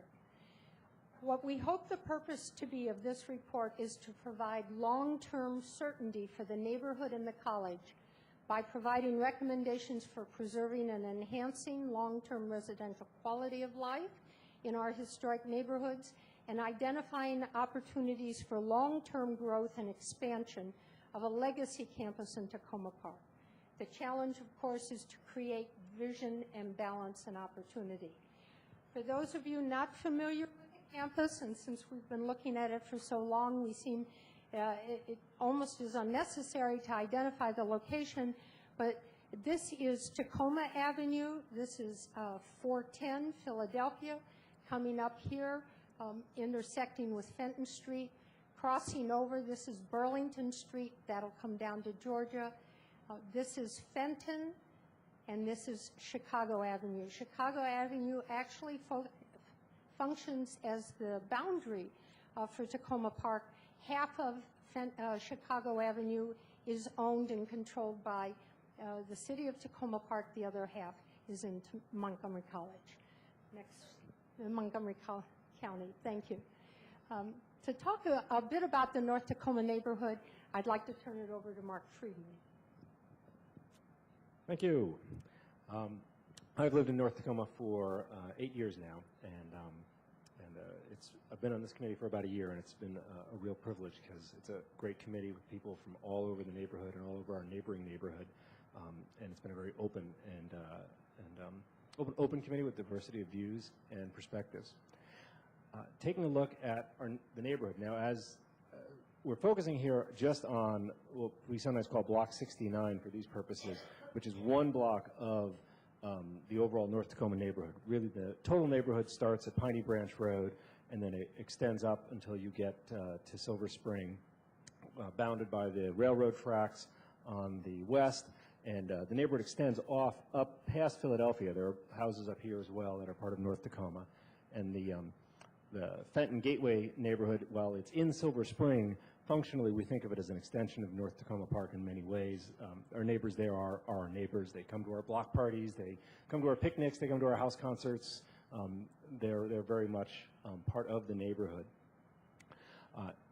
And you see here that this black line is the outline of the historic district. Most of North Tacoma is in the historic district. The district was created after the college acquired and built on these properties here that are in yellow. They are not in the historic district because the historic district was partially a response to the college's expansion, as I understand it. And so by the time the district was created, there were no longer historic properties on any of those lots, because except for this one over here that the college owns and retained as a house that they're using for the daycare center. That's why you get this kind of odd carve out here, and you have this big chunk here that's not in the district. I was trying to, and also the houses down along here in Tacoma, they're all in the historic district, so it really does wrap around the college in many ways. I was trying to think about how to describe our neighborhood to you, and the word that comes to mind is storybook. We're a neighborhood of front porches and large yards with a diversity of houses and styles. We have attics, two-story Victorians with attics next to little one-story bungalows. We're the kind of house neighborhood where there are lots of trees and deep setbacks, and where they live on the street. Kids are playing in the street. My 2-year-old is playing in our front yard all the time. People are walking their dogs, pushing their strollers. Kids are saying hi to people going back and forth to the metro. We have neighborhood picnics. We have potlucks. We're a neighborhood that enjoys being very neighborly. The houses you see here are all along Tacoma Avenue and are immediate neighbors to the college. And you can see here that these are essentially all Victorian era, but there's a variety of styles, variety of kinds of porches, and even where a house might be 3 stories, the roof lines, the use of dormers, use of steep roofs and lots of triangles and shaping really cuts down on the visual impact of the house, so that when one walks around the neighborhood, one really has the impact of a 2-story neighborhood. Furthermore, the lots for our neighborhood are oversized Victorian lots. If you look at the community base map, you'll see how in our neighborhood you've got big lots and what look like little houses. And then when you look at other neighborhoods, you see, oh, the houses are the same size as the other neighborhoods, just that the lots have so much unbuilt space on them. And that contributes to the kind of wooded forest nature of our neighborhood, having a lot of land that is not built on, that's behind the houses, around the houses, and contributes to our nice wooded suburb. It's in fact cooler as you get into North Tacoma and you pull off Eastern Avenue in the summer. You notice that it gets a little cooler as you get into the shaded wooded area. If we go to the next slide, you see that the entire area, including the college, is zoned R60 single-family residential. Now, the college, as I understand it, is not restricted by the zoning, which is one of the reasons they were able to build on these lots. But the underlying zoning for the whole area, including Block 69, is all single-family residential. And what you can see here also is that the college took over 13 of the original Victorian oversized lots, and I think there were 11 structures One that remains is the Child Care Center, and then another 10 that were demolished by the college, creating the large continuous lot here, and then there's the one lot there. So there's a total of, you see on the dotted lines, 13 pre-existing lots on Block 69 that the college is now occupying and using. When you go up on New York Avenue, you have a little bit of an alternating experience of a house, a college building, a large setback, beautiful Victorian, that's Jim Evans' house, a small little cottage, and then another couple of college buildings, a nice big open space, and then you come on to our neighbors on the Fenton Street Gateway, which I think is the right opportunity to move along to one of my distinguished neighbors to tell you about his neighborhood.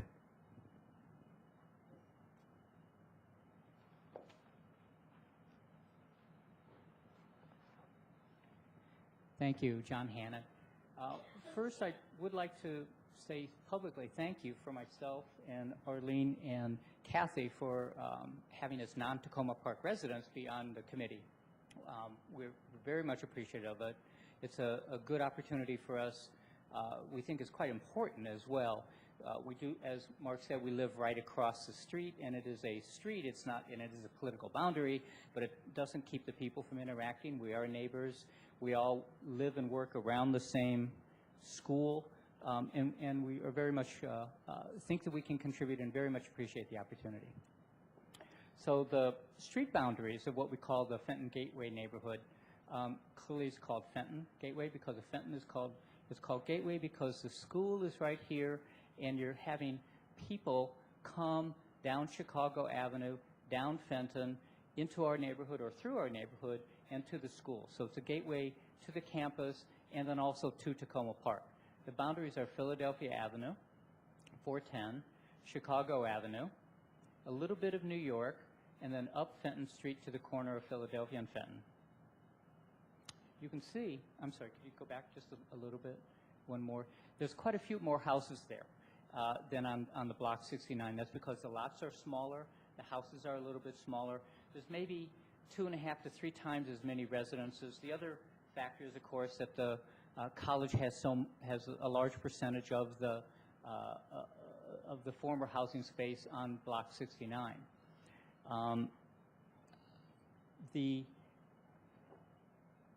There's the neighborhood abuts the campus on Chicago Avenue. There's traffic and people walking through Islington Street. There's traffic and people walking through Fenton and New York. There's basically daily interactions with the campus. And I'm not saying bad interactions, but they are interactions. There's the physical presence of the campus that we walk through, that we drive through. There's cars of ourselves going through, of students. There's pedestrians. Because of the daily interaction, it's critical to have a harmonious interaction, to emphasize the positive nature of it, to make it work as best we can for both the campus and for ourselves. That means the location of the buildings, the look of the buildings, the feel of the buildings in the neighborhood, the traffic flow of cars and people. And we can go on to the next one. In looking at harmony, you look partly, as Mark did, what the neighborhood looks like. This is Philadelphia and Fenton going down Philadelphia back towards the campus. It's as the other block, it's very wooded. This is Chicago Avenue. On the left is abutting the campus, where there's a pretty large open area with large trees and a couple of the campus buildings. On the right, you can't hardly see them, but there are the houses and then Islington Street going up. I think this is a Sunday. There's no streets and no people, or no cars and no people there hardly. Saturday mornings, during the day, it's a very different situation. So you get the ebb and the flow that you would normally expect with a several thousand person commuter campus, as well as a neighborhood with a lot of people coming and going, both to work and then going down to Tacoma and to Silver Spring. Again, as you can see, it's very wooded. The next one, please. The next slide, please. This is Fenton Street from Philadelphia going down towards the campus. It looks a little foreshadowed. This is the parking garage that the college built. There's a storage building here and another one a little bit closer. One thing I would like to point out about the parking garage are these metal trellises. It's an example of some attention that the college paid to harmonizing with the neighborhood. It's a pretty new building. There's some nice shrubbery down here. We're hoping that a lot of green ivy grows up those trellises. That could make a big difference. It's an example of how if you pay attention to detail, it really can be important. Next one, please. This is on Islington and on Philadelphia. Example of the kind of the houses, bungalows, small houses, but again, setbacks from the street, porches, a lot of shrubbery, a lot of trees. We have large, amazing old oak trees all around the neighborhood. Next, please. This is on Islington, a lot of brick houses, steep roofs, dormers, porches, different kinds of design in the front yard. A lot of the houses, especially on Islington and Philadelphia, and I think on Fenton as well, don't have driveways. So as a result, street parking ends up being a very important aspect of the flow of people in and out of the neighborhood. Next, please. The zoning is R60, just like it is for Block 69. And the next one. This is what we call the Fenton Street Triangle. It's Fenton from Philadelphia. This is the tail end of that building. This is just a little open area at the entrance to the campus. This is the main student center now, the railroad tracks, and then over on Burlington. This is all commercial. It's zoned commercial. These are houses that are being used for example, car rentals, another small commercial, the two large storage buildings, and in between the parking garage. Next. This gives you a sense of sort of the immense, relatively monolithic nature of that block. The two storage buildings and the parking garage contrasted with the residential neighborhood. That's Islington Street and New York Avenue. This is what you would see coming down towards the campus, the main gateway to the campus and to the neighborhood. There's very little setback here at all. We can see some from later pictures. There's very little landscaping. It's a pretty abrupt and a pretty rough entranceway into both to the neighborhood and to the campus. Next, please. These are some views along Fenton. This is at Philadelphia and Fenton, the first storage building, and this is Fenton going back down towards the campus. Again, you can see the trellises. It's a different view. It's a little bit foreshadowed, or foreshortened, I guess you'd say, here. It's a little bit closer. It doesn't look that long and far away. Again, you can see there's not much of a setback. There are a couple trees. It's a pretty undynamic and uninteresting element of the neighborhood. It's concrete. There's no openings. The garage, of course, has openings almost by its nature as an open parking garage. There's very little windows compared to the neighborhoods where you have constant changes on both the North Tacoma and the Fenton Gateway. Different sized roofs, different kind of dormers, different shapes of the windows, different kinds of decorations. It's relatively undifferentiated. Next, please. The only openings pretty much are for cars. Next, please. And it's zoned light industrial zoning.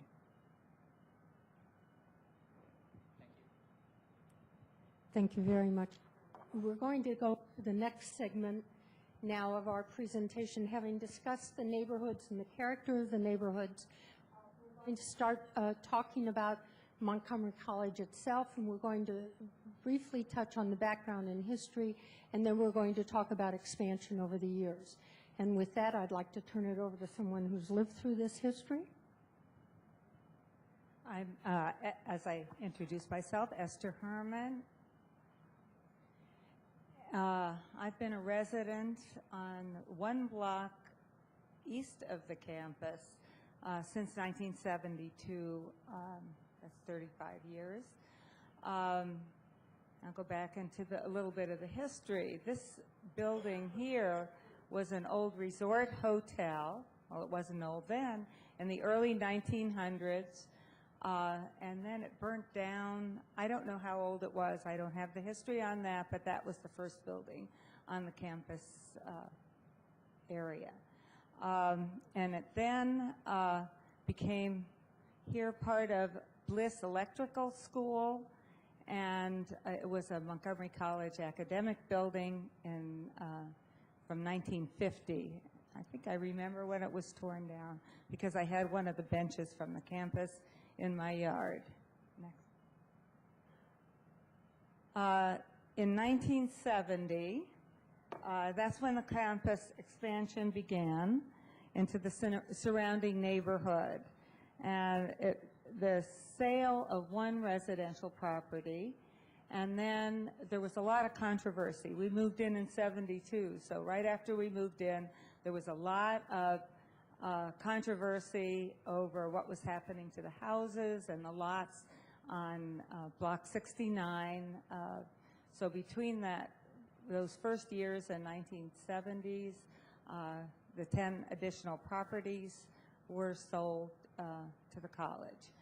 As you can see here, the expansion was completed by 1979, and the new buildings, the Communication Arts Center, the Black Box Theater, of which I have been to many wonderful productions there, the first and second pavilions here, the Fine Arts Pavilion, which when you walk down the street, you can see artists or people wanting to be artists painting in the windows.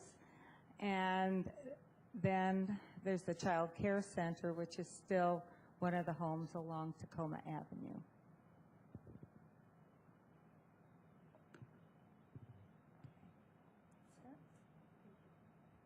Thank you, Esther. Now we'll look at some of the character of this first expansion phase from 73 to 79. Here at the southern end of the campus, along Tacoma Avenue, you can see that the architectural firm and the college were sensitive to the fact that they were facing buildings across the street, residences across the street on Tacoma. You can see the relatively deep setbacks, the smaller scale of the buildings, and the very heavily treed openness between the buildings here. As we move toward the northern end, up facing Chicago Avenue, we see a different scale, a different type of construction, certain massiveness with fewer trees and more impact.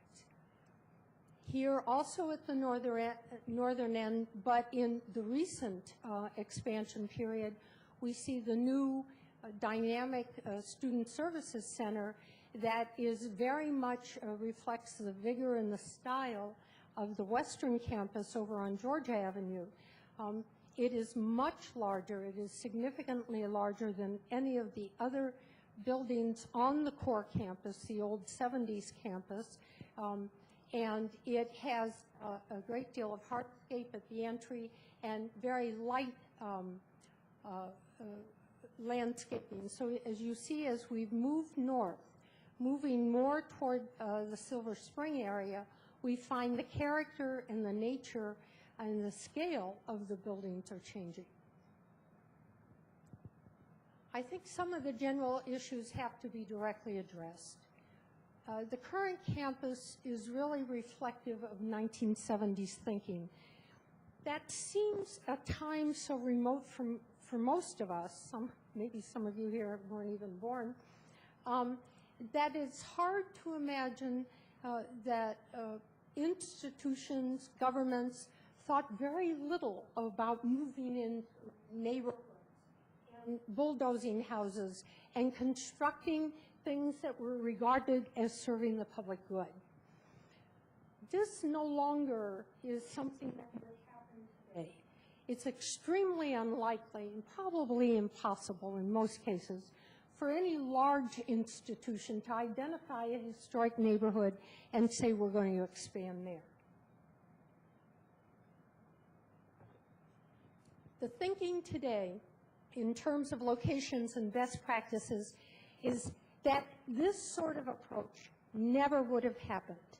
And I think it's fair to say that the location in the residential neighborhood was really a mistake. It creates all types of issues that never would have arisen before. The issues of visual impact and scale, incompatible uses, problems of traffic circulation and parking, and quite frankly, I think had this never occurred, had the college remained on its core campus and then expanded over onto the Georgia Avenue area, we wouldn't be having either this advisory committee or this discussion today. Because within the footprint itself of the core campus, was remote from the neighborhoods themselves. But once it moved into the neighborhood itself, this aerial just shows dramatically how there is a substantial difference in scale, in siting, and how it really dominates the nearby residences. What happens then, because they were located here within the block, you have an intrusion of very large buildings into the smaller scale residential neighborhood. As you see here with these two, you see this wonderful Victorian here in the middle of the block, and this very small, charming little house right here next to the pavilions 1 and 2. Next, please. What happens is you're walking down New York Avenue, you see that this building has very little setback, nothing like the deep setback here, and that is very prominent vis-a-vis the residential property. When you're walking up to the front door of that beautiful residential property, you see here the roof lines of pavilions 1 and 2, which extend deep into the building lot. On Chicago and Philadelphia, you see something of even more significant scale, this very large communication art building with the Black Box Theater really has a massive footprint on the land, and it stops very close to the home on Philadelphia Avenue. If you're standing on Philadelphia in the driveway between these two houses, you see the dominance of the roof line and just the building scale itself of the Fine Arts Pavilion, which is here too. Another adverse impact that comes about just because of scale and use is Islington Avenue, which is a relatively short, charming, small residential street, and it has, if you want, bookends. At one end, you have the communications art building, and at the other, you have the parking garage. There are other issues that come that were mentioned about since we're adjacent to these uses, it naturally draws the traffic and the parking. When we walked around with the committee, they noted that Chicago and Philadelphia Avenue is a particularly dangerous intersection. I'm not sure many people are really aware of Chicago Avenue as they come down Philadelphia, but what's critical for the students coming is that the bus stop is across the street. There are no stop signs, there's no light, this is an uncontrolled intersection. This intersection, it has made a difference to have the stop signs here, and of course, anytime you want to know a problem intersection, all you have to do is look to identify these little stand-ups that right are in the middle. What that really means is the traffic engineers did not solve the problem.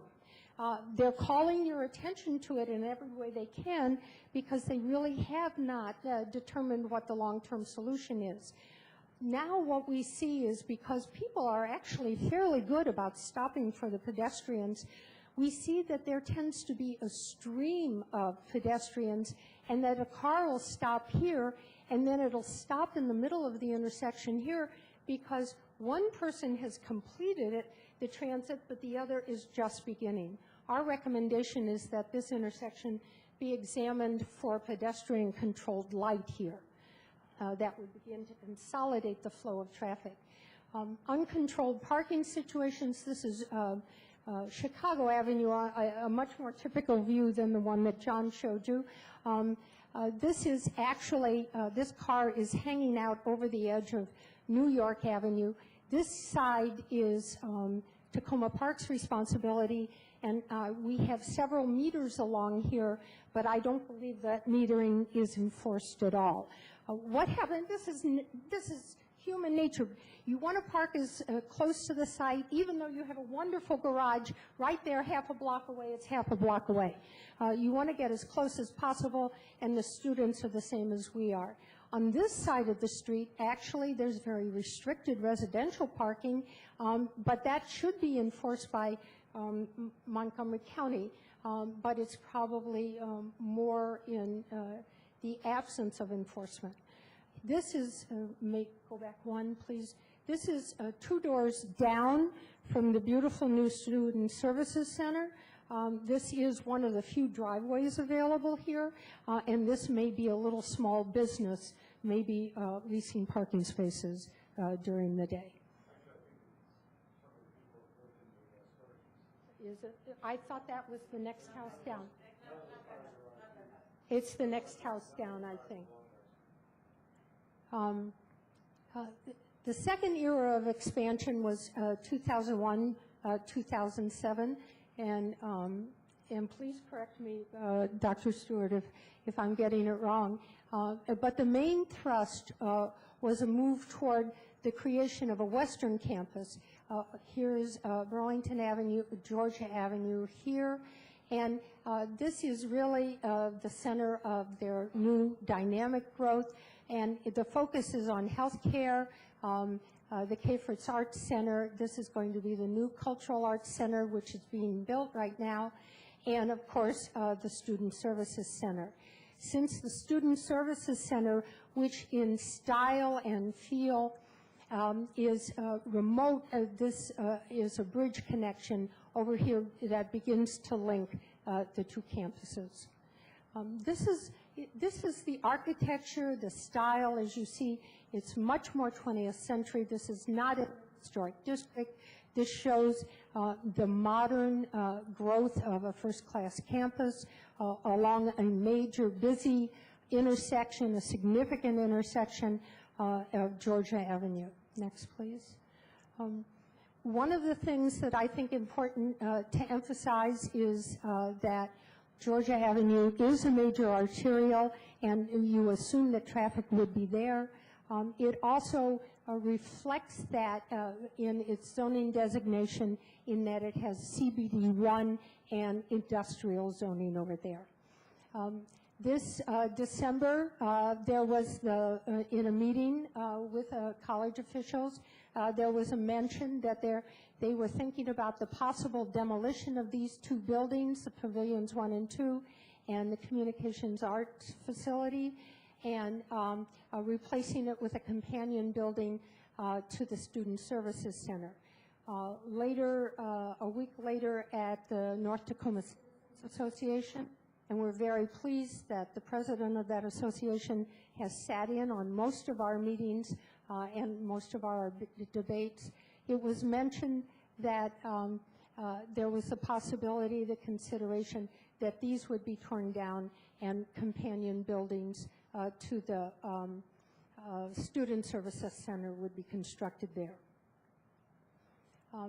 We will spend a very short period of time on the planning process.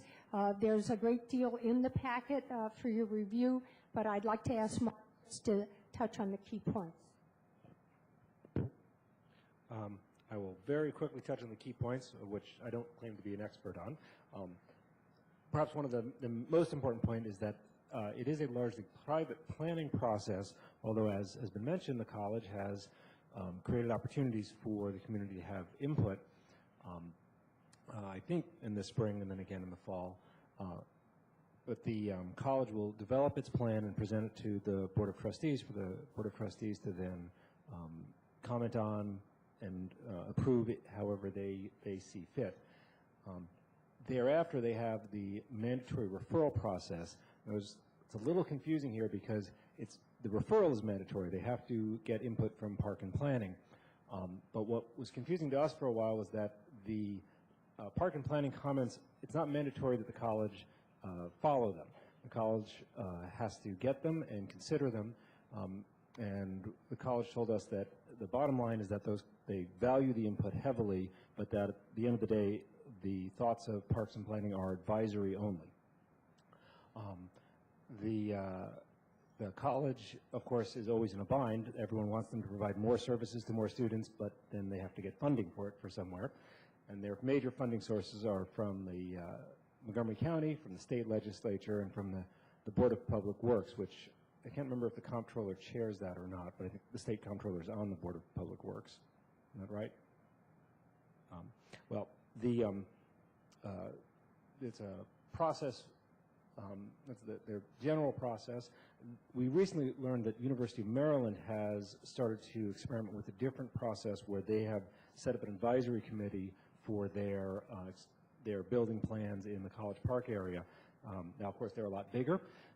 They've got, I think, a 37-member advisory committee with local mayors, neighborhood associations. That's essentially an integrated part of the entire process. And you know, what we don't have on this slide is that we get to meet with and talk with the provost and with a lot of the staff at the college and enjoy our discussions with them. That's all I have on the legal stuff. Thank you very much, Mark. There are real opportunities. As I say, we're beginning.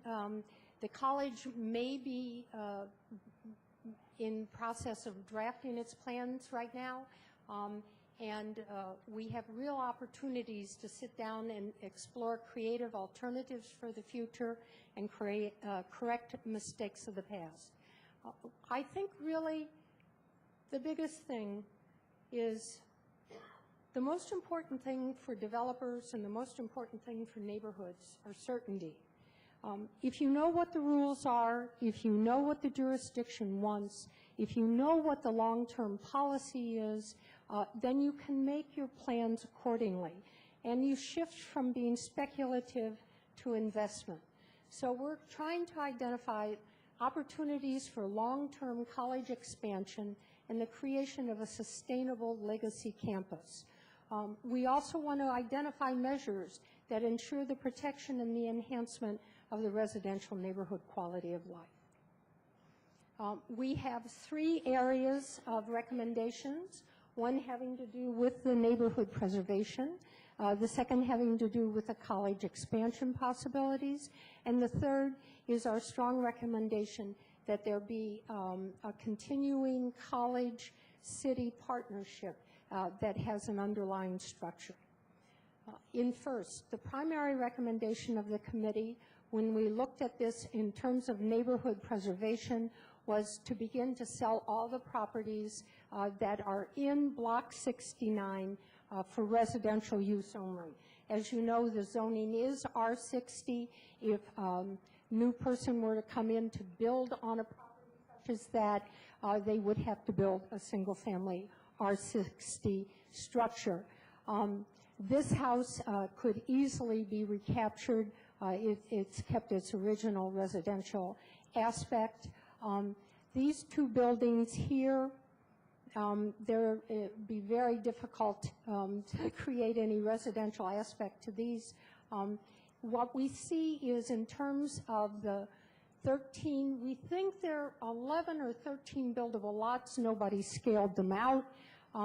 It is mentioned that they could get between $3 and $4 million, which probably for a college is chump change. It doesn't do anything in terms of acquiring or building new buildings. Nonetheless, it's a nice kind of chump change to have. It's important to know that the fine arts functions have been transferred over to the Western campus because that is going to be concentration of the arts and the health community over there.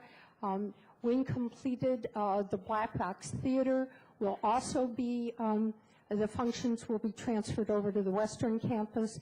The primary functions, as I understand it, of Pavilions 1 and 2 was that it was functioning initially as kind of the student commons and the student services center, and those functions are, of course, much better served in the new student services facility building. So it seems an ideal time, a time of transition where we ought to look at opportunities when they're discussing what are we going to do with this long term. Should we lease it perhaps to small business incubator? Should we generate some money out of this building? What are we going to do with it? I think it's a good time to sit down and talk about that. Knowing, however, that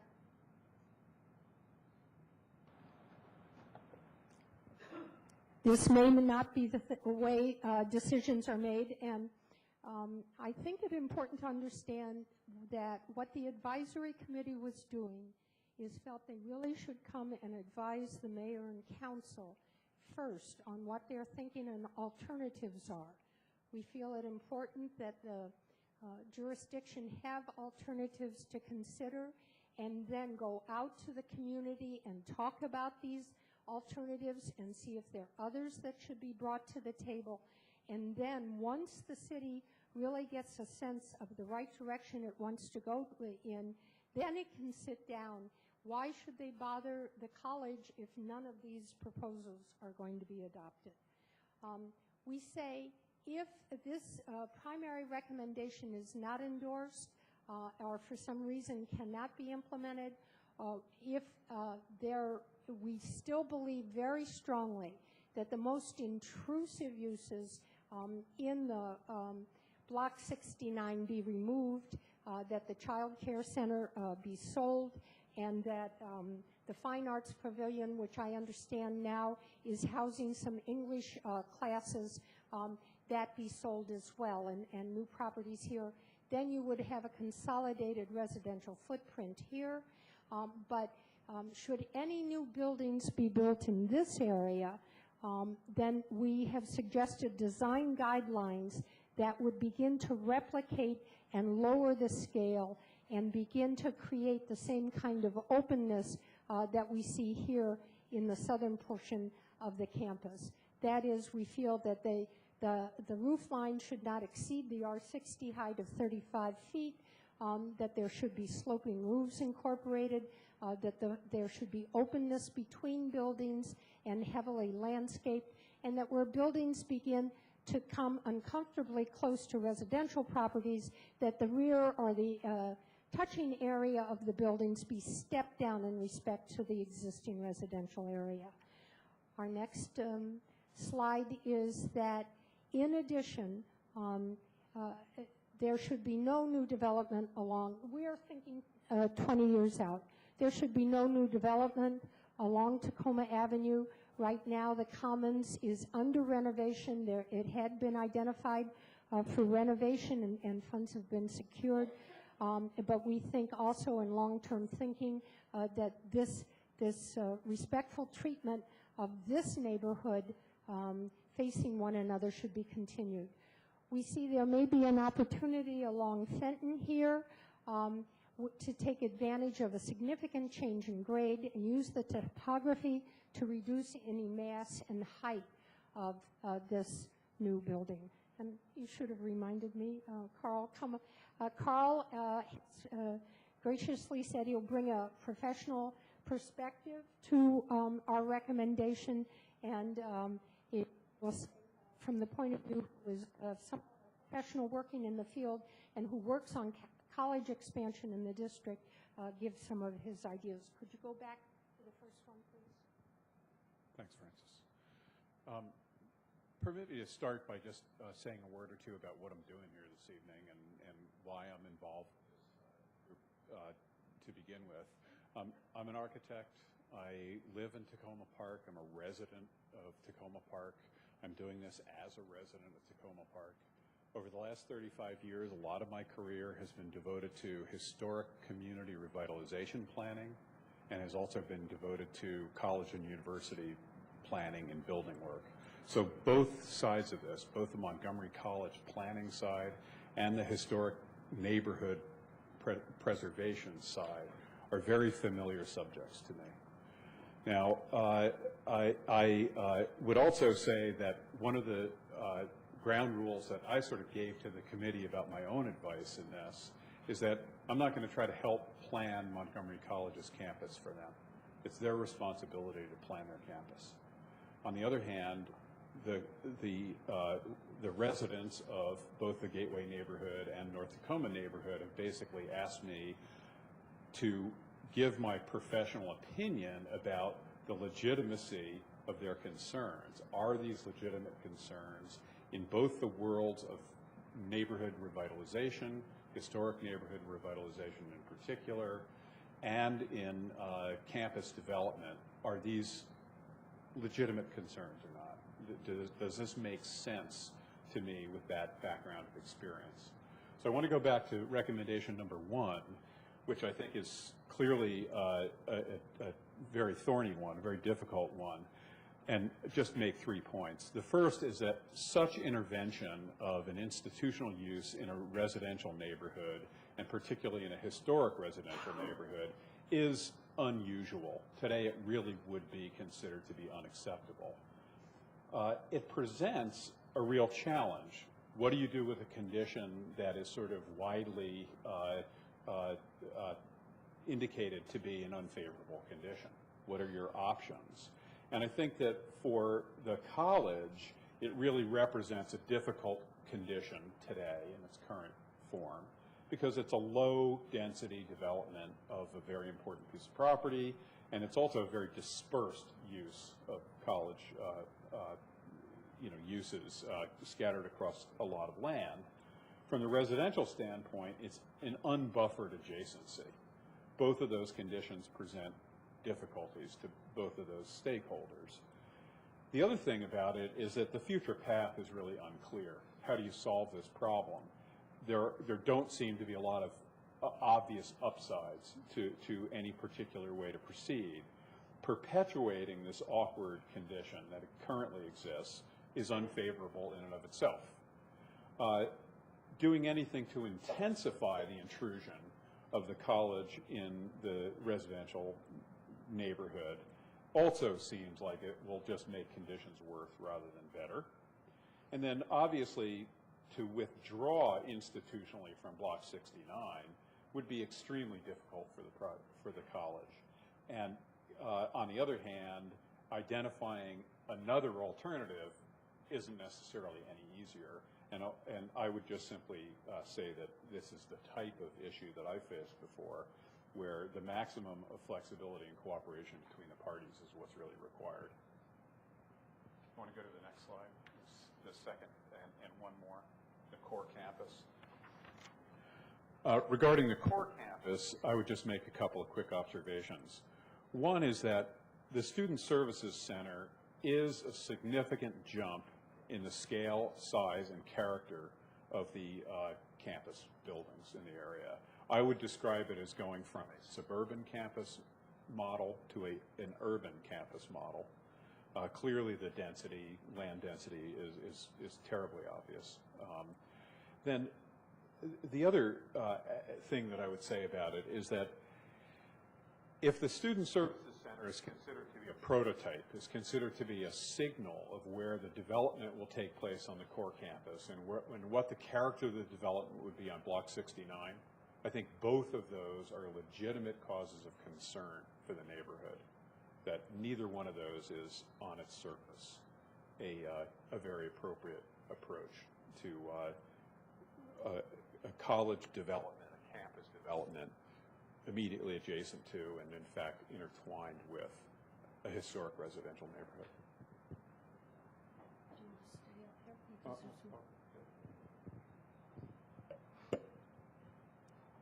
Well, as Carl mentioned so persuasively, we should be looking, if the college has long-term major expansion needs, it seems that now is the time to identify where would it make the most sense to locate major development with relatively small impact.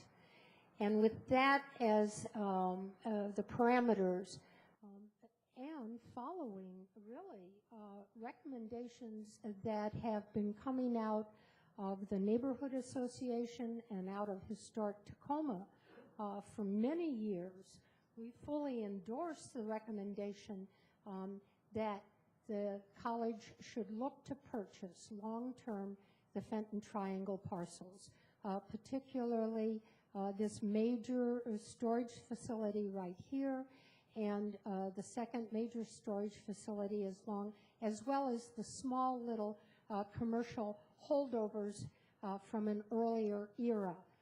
This offers, I think, many opportunities for beginning to unite both campuses, make it far more coherent in terms of its footprint, consolidate the buildings and begin to relate them well. I understand that there's to be a new garage being built here. This provides opportunities for bridges connecting garages, bridges connecting new buildings, a lot of cross-campus interaction that really is not being served at the moment by this long bridge here, which does serve its purpose, but really does not begin to bring the campus together. Next one, please. Did you want to?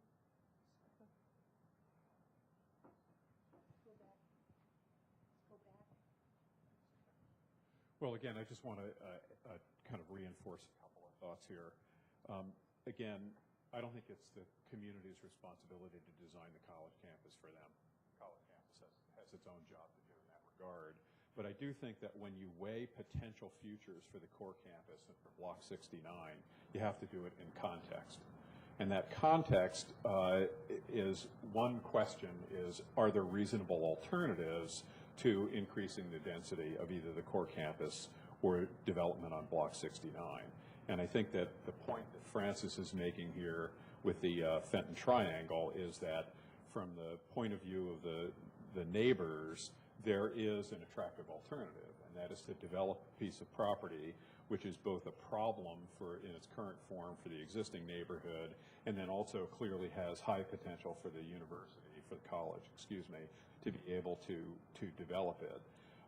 It does create an opportunity to expand the Silver Spring Tacoma Park campus connection in a really substantial way. It can incorporate building sites that are currently industrially zoned rather than residentially zoned, which would certainly improve the conditions in the residential neighborhood. The photos of Fenton Street along there show that the before picture here is certainly not something that you're going to have people standing in front of bulldozers defending. And then the other thing that I would add is that there's at least one aspect of this that's unique for the potential that it represents for the college, and Francis mentioned what I would describe as the air rights development potential over the CSX tracks. That literally having both sides of that land available to a single user really would give an opportunity that would not be available under any other scenario. So I do think that this is really food for thought. Next one, please. Final recommendation here is that they could build also as well on a building site that's already been approved and identified in the previous master planning process and endorsed by Park and Planning. Next slide, please. The remaining building site on the western campus here, which had been in earlier maps identified for an additional academic building. This would be an ideal location to establish a major building here, as there would be almost no impact with the tracks right here. Burlington is about 1.5 stories elevated from the base of that, and it would complete this final footprint here. Next. Now, lastly, we have many recommendations about sustainability. This is obviously a issue that is very dear to the heart of Tacoma Park, and it also is one that is beginning to be paid serious attention by universities and college campuses over the nation. There is, in Harvard, they started a sustainability development program in the year 2000, and now they look at all their expansion and their renovation requests from that perspective. We're suggesting improving the walkability and enhancing transit use. We try to suggest it's time to address the vehicular circulation and parking on New York, Chicago, and Islington. With the coming of the bike trail, we think there's an opportunity to install bike racks. Using green technology in the renovated buildings, using topography to minimize the height, exploring heat exchanges. Even today in the paper in the business section, it was how the Discovery Channel is trying to take advantage of its roof and look at it for a planted green roof. As you saw in some of the overheads, there are a lot of flat, large surfaces on college buildings now, and we would urge that any new buildings coming online address some of this. Would you like to say anything? Let's just wrap this up. Preserve and protect existing trees and landscaping. We feel it important to, if there be new buildings and even maybe during the retention of existing buildings, we feel there should be planted buffers between college uses and residential uses, a long-term landscaping and maintenance plan. Let's move on. And probably the most important thing is creating the city-college partnership. One of the things that is very, very important is I think we want to begin reducing the role of personality in exchanges between the city and the college and start creating structural support systems where there is actively, it doesn't matter who is mayor, it doesn't matter who is the elected Ward 1 official, it doesn't matter who is the president of the neighborhood association. What really matters is that there is a basic agreement that is put in a structure in writing and in memorandums of understanding that we are going to work together. If we give you clarity about the policies we think are best for our city and are also very good for you, we are going to stand with you when you make funding requests consistent with our policy. When we will help you get money for creation of the Gateway. We think it's such a wasted opportunity to have that marvelous Student Services Center sitting there and the approach be down with the storage facilities. There are many opportunities there for the city should it go forward to assist in the sale, explore funding alternatives. Next one, please. And finally, what should the city do with all of these recommendations, with this analysis and so on? First, obviously, it needs to get out to the community and say, these are some of the ideas that have been presented to you, to us. We would like to have your take on them. We are looking for creative alternatives. They should also sit down with the college. Once the city decides what its policy is, it should brief the Board of Trustees. It should brief the County Council, the Planning Board, and state officials. Again, we, following the example of the University of Maryland, we encourage the development of memorandums of understanding on our policy agreements. And then finally, we feel that the results of these recommendations or any other recommendations that come out from a constructive collaborative dialogue is the creation of a legacy campus identity. This is the home campus of Montgomery College, not Rockville, not Gaithersburg. Tacoma Park is the home campus. We feel that it has the potential and the opportunity to become a truly unified, distinctive, sustainable campus, a first-class campus with guaranteed room for growth, reducing the uncertainty about the future. It also recreates the historic residential footprint on a high-quality residential block, linking the Fenton Gateway neighborhood and securing the future and enhancing the residential quality of life in both. And lastly, we think the creation of an active partnership between the city and the college will assure the long-term success of both these approaches. With that, we thank you very much.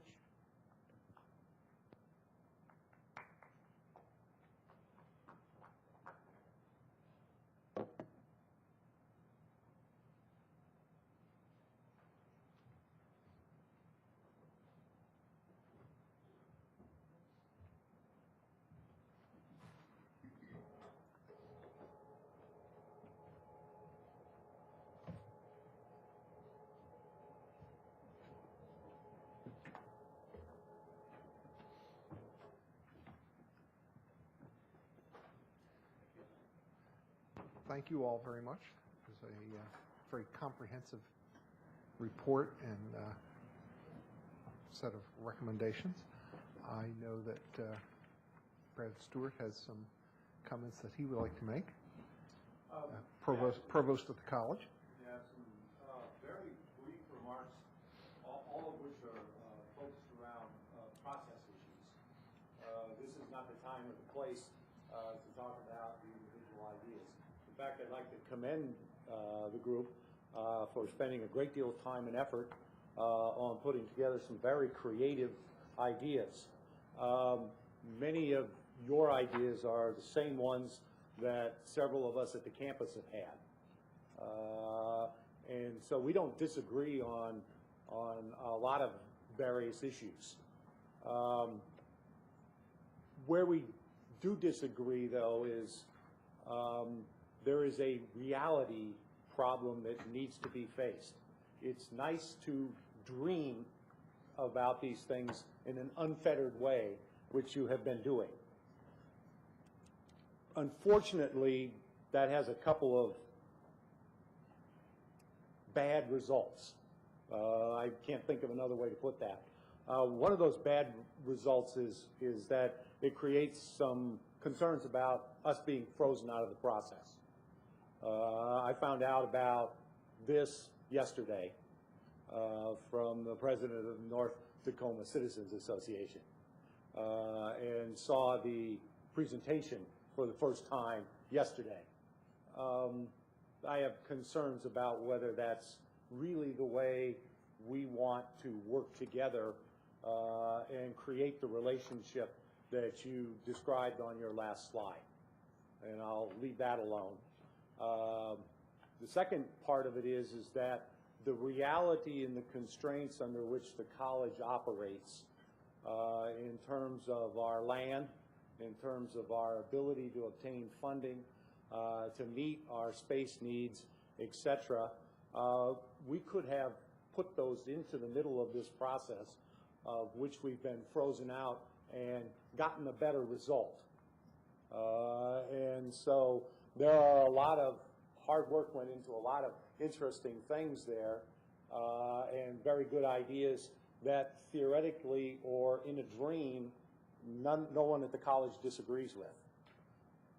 But what we do disagree with is we understand very well over the last 20 years what kinds of things are possible fiscally in Montgomery County and what's likely to be possible fiscally in Montgomery County for several years to come. And so, you know, we're very happy to work very closely with McNack and other neighborhood groups on helping to identify which of these things might actually work and which might actually be a win-win situation for both the college and for the neighborhood. We want nothing more than a good relationship between the college and the neighborhood. But as they say on television, on SportsCenter, there are some cold, hard facts facing us here.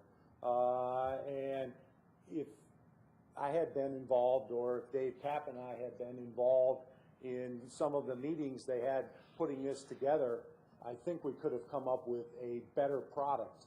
But that's water under the bridge, and we're willing to go back and participate in as many meetings as McNack would like to try to correct that particular situation. There are, you know, some mistaken assumptions about how we get our funding.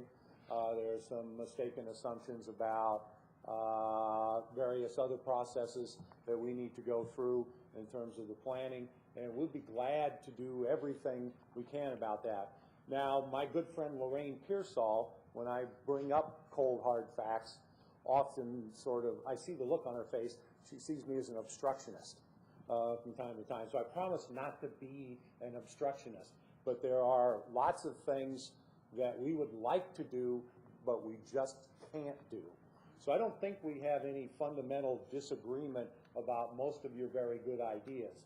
How we get there is a process that we need to negotiate. We're looking forward to colleges, at least, looking forward to working with the committee and with the city council and with the mayor's office to make that kind of thing happen.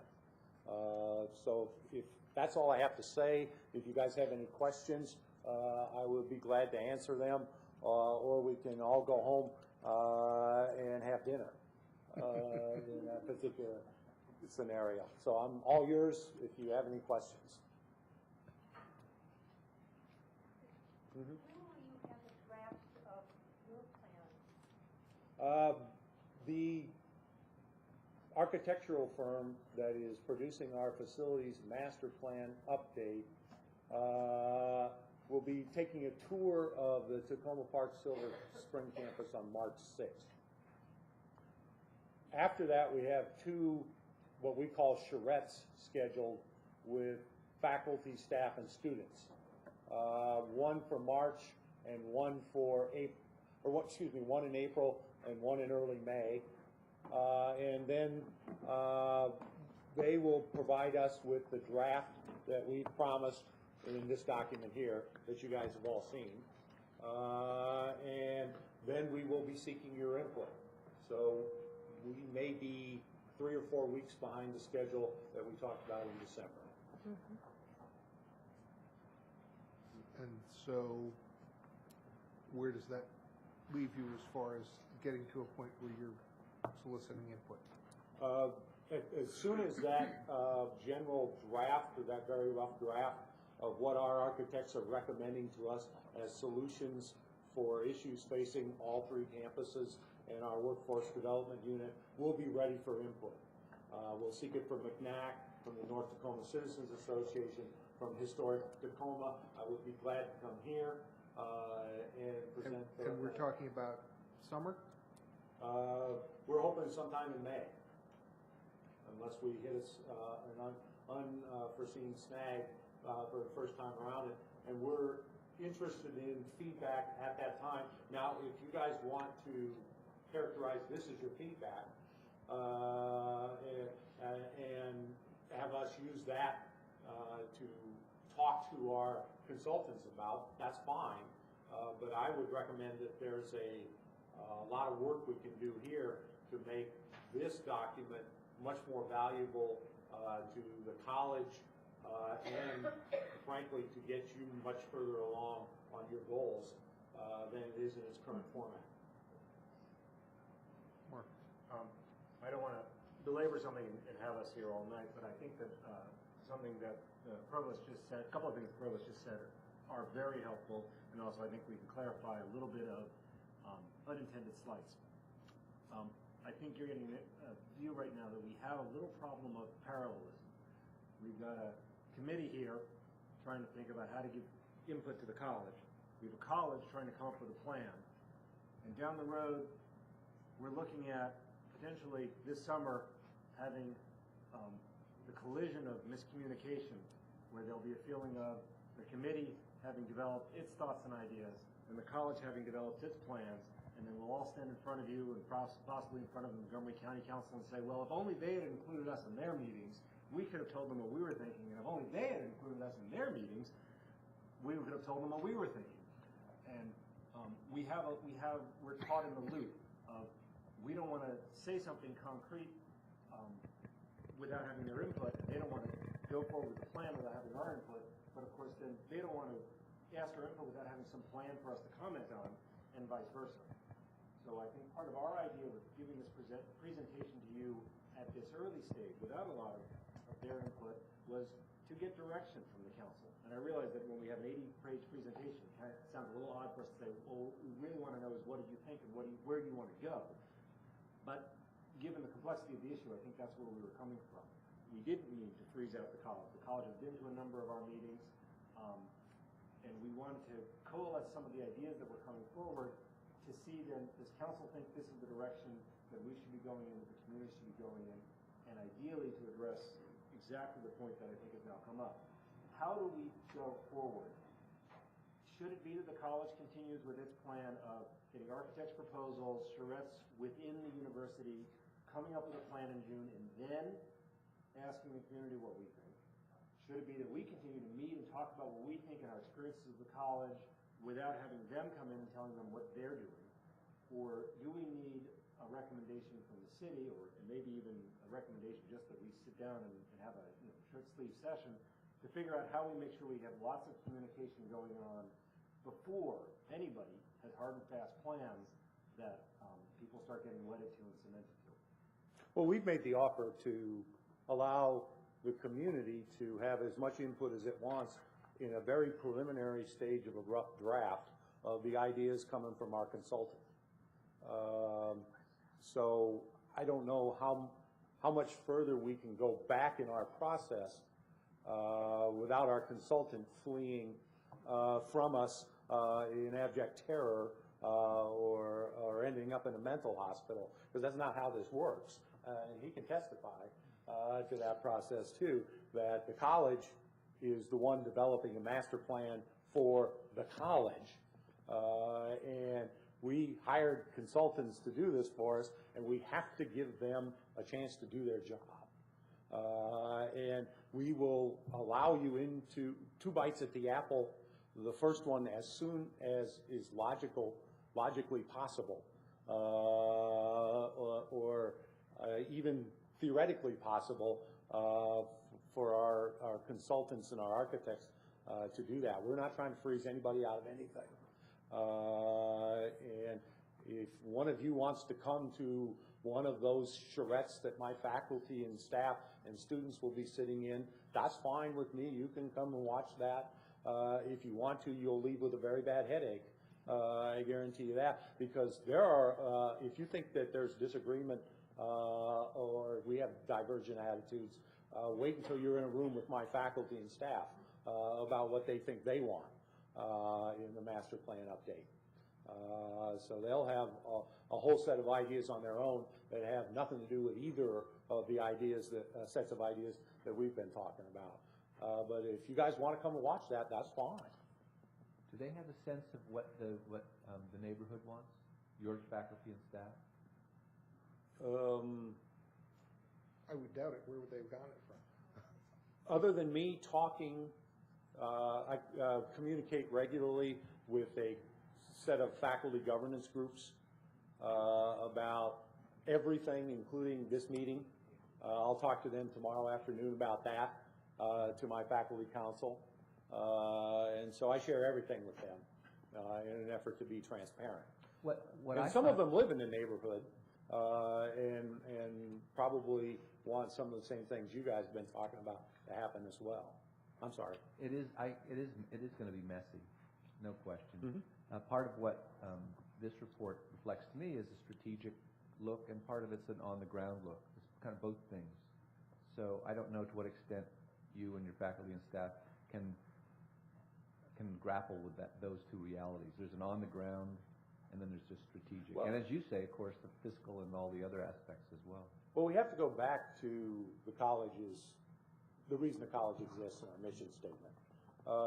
In 3 sentences in, I believe, into our mission statement, it says students are the center of our universe. In a planning process for facilities, in a planning process for curriculum, in salary negotiations with our unions or whatever, that is our guiding, organizing principle. That's on which we make all decisions. Is it good for our students? Because they're the center of our universe. And so we can't depart from that. So selling 4 properties on Block 69 might be something that the McNack Committee likes very much, and thinks that it's very good for somebody. But if we only get $4 million, chump change for that, we have done our students a great disservice. And the Board of Trustees that signs off on that has probably breached its fiduciary responsibility to the institution as well, as an aside. Well, only if it doesn't fit into some strategic direction, or if it does fit into a strategic plan, then it's not. Then it would fit into. It would serve the students. Every strategic decision we make is based on the principle that students are the center of our universe. So if the MHEC, the Maryland Higher Education Commission, tells us that we have to serve 7,000 students, then all of the decisions we need to make about our facilities master plan update will go back at square one to that. We can't not keep our students at the forefront of all of the decisions that we're making there. I've seen this in other instances in Montgomery County where one entity can't see the side of another Montgomery County entity, and there seems to be no bridging it. But in fact, there has to be a bridge. And in this case, not making a joke about the bridge across the tracks, but in this case, the neighbors are important, and that area is important, and the students, I think, would realize that if they when we try to convince them of that, I stand on Islington and tell them not to park there at 5:30 during some evenings during the week, that I'll call up the police department and we'll have you towed and stuff like this. So for the 3 years that I've been here, we have been trying to be model neighbors. Now, a lot of our students are 18 to 22, and they don't pay a lot of attention to me as soon as I turn my back. But we're trying. Actually, just as far as Islington goes and the Fenton Gateway neighborhood, we have a little wrinkle of hope that something might be developed.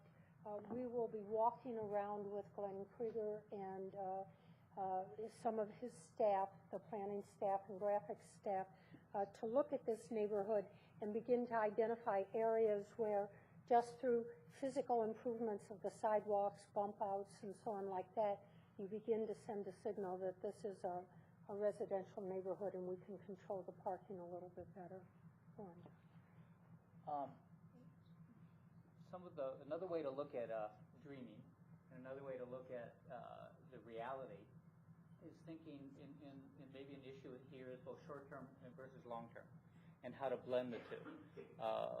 It is easier to think about long-term visions without constraints about funding as much, and in short-term you can't avoid that. So part of the blending here, perhaps, is our goal was largely thinking on a long-term vision. What should this place look like 20 years from now? What is going to be the best for the neighborhood and the best for the college? Having a campus that students are going to come to and want to come to and feel relaxed at and enjoy and can study the best and get the best experience. And that isn't always the easiest thing to build, but having that kind of long-term vision can then guide what short-term, more constrained decisions are, so that decisions aren't made now that interfere with doing something and lay the groundwork inevitably that precludes something that could have been much better if it was redirected now. So I think there's a balance and a tension there that can take a very constructive discussions, but maybe that's part of what needs to be discussed. Very well said. And one of my long-term goals is to get my hands on those storage buildings. Yes. But reality is, who's going to, one of them is assessed at $16 million. The other one's assessed at $7 million. When the county executive condemned some of the businesses on the west side of Fenton Street, when they moved it during the last round of colleges taking facilities, there's a reality issue there about where are we going to get the money. And while I appreciate your promises to help us, the reality is that given current fiscal situation, probably for a long time to come, is that I don't think we can convince both the county and the state, or that we have a very good chance of convincing the county or the state in the next 5 to 10 years to give us the amount of money we would need to buy those facilities and either renovate them or tear them down and build something else. That's where we wanted to talk about reality in this kind of thing. So we don't have a disagreement about your recommendation to get those properties in that triangle. There's no disagreement whatsoever. Can we put that in a 10-year facilities master plan as anything other than a possibility? That's the question. Yeah, let me just say at this point that I heard different people talking at various points about people being frozen out of somebody's process, and I frankly didn't see that in either direction. I think that the input from this group was very helpful, and I appreciate getting the kind of the spread of all of the various possibilities to understand even some of them that could end up in the long run being pie in the sky. I think it's helpful to have those on the table and understand the context by which you get to a compromise position of something else. And so I think this has been a good start to getting everybody kind of focused on this and understanding the parameters of what the neighborhood is dealing with, how the city can try and work with the college in helping you get what you need, understanding that at times it may not be the ideal of what we want, but understanding why. So I don't see a need for feeling like anybody's been frozen out, and I think we've got a lot of fodder here for moving forward and a lot of common understanding of what the problems can be. And also a point where we can start to talk with each other, because now we have the common understanding of what the concerns are and what the limitations are, and everybody can start working together towards that goal of coming up with a plan that does work for everyone. And I thought it was very helpful that the committee came up with alternatives for a number of the recommendations, recognizing that the ideal may not be possible. There was a fallback and a fallback to a fallback. So, Josh and then Colleen. I mean, to give direction, I would like to see. I don't think we should just sit and wait until Brad's consultants have their draft, and I realize it's just a draft, but that the committee should go and talk with Brad, and more than we probably want to spend tonight, because we all do want to get home, do talk about the realities and sort of look at the recommendations and learn and adjust related to that. I will say something that I heard about the short and the long-term goals, and I think in the long term, in the ideal, we probably are very close to being on the same page. The one challenge I see is that the long-term goals probably have to do with additional land acquisition. And although we are in a bit of a real estate lull right now, I don't see the real estate in downtown Silver Spring or around there going down in price and probably going up in price. So, you know, if we're in 10 years, we might be talking about, you know, 60 million for the two properties as opposed to the 35 million range now. So you might be right. We might not be able to get the money we need in the next year, 2, 3, 5. But I think in Tacoma Park, we owe it to ourselves to say, we're going to take all that energy that we usually have when we really oppose something. When something's already on the table and we say, no, we don't want it, we need to take that energy and turn it around and say, this is something we really want. And we need to bring, instead of tying ourselves to the bulldozers, we need to bring people to the county council and to the state assembly and push in a positive way to say, the college wants this, we want this, and make a very clear voice about that. So we may fail on that front, but my fear is if we don't push and act soon, then we end up with constrained in a way that we then have to contort ourselves further to meet what I understand to be very important goals of yours associated with the students, and I am at least supportive of those goals, because this is the community college or junior college, whatever you want to call it, is the pathway for people to progress and move up in our society. So. I think it's clear that 38 years ago somebody had a really bad idea, and we're going to pay for it for a long time. I want to say that while I am predisposed to support the college, being a community college graduate myself, and having had a great time in community college, I was student body president at my college, Golden West College, 16,000 students in Huntington Beach, California. I think a couple things are a little bit unfair. And I guess the biggest thing I think that's unfair is to say, on the one hand, that if you have a consultant, you don't want to stop the consultant now to bring people into the process and cause them to quit and go home, because I think the reality is that, you know, you get the consultant, you go through the process, you get a plan down, and the plan has momentum. And then we end up where we're always at, which is opposing a plan that's been developed without significant input. And so from a sort of broader Tacoma Park perspective, I think that's the pattern that I see repeating itself, or at least what I think the people fear. Now, I've only been in Tacoma Park for about 4 years. That's not what the college wants to have. I understand that. I'm just telling you that in my 4 years in Tacoma Park, I have learned that this is a pattern that has occurred in Tacoma Park over and over again, and that's what I hear these folks saying, is that we've seen this happen over and over again, where the consultants come out, the plan gets drafted, and it's in ink, and it's unchangeable. And I think if you took nothing else away from this tonight, it's to understand that sense that this community has in some perspective of that element, and why they want to participate in the most boring of meetings that provide you with the greatest amount of headache. You will find Tacoma Park people who will come and participate in that process because they don't want to have that experience again.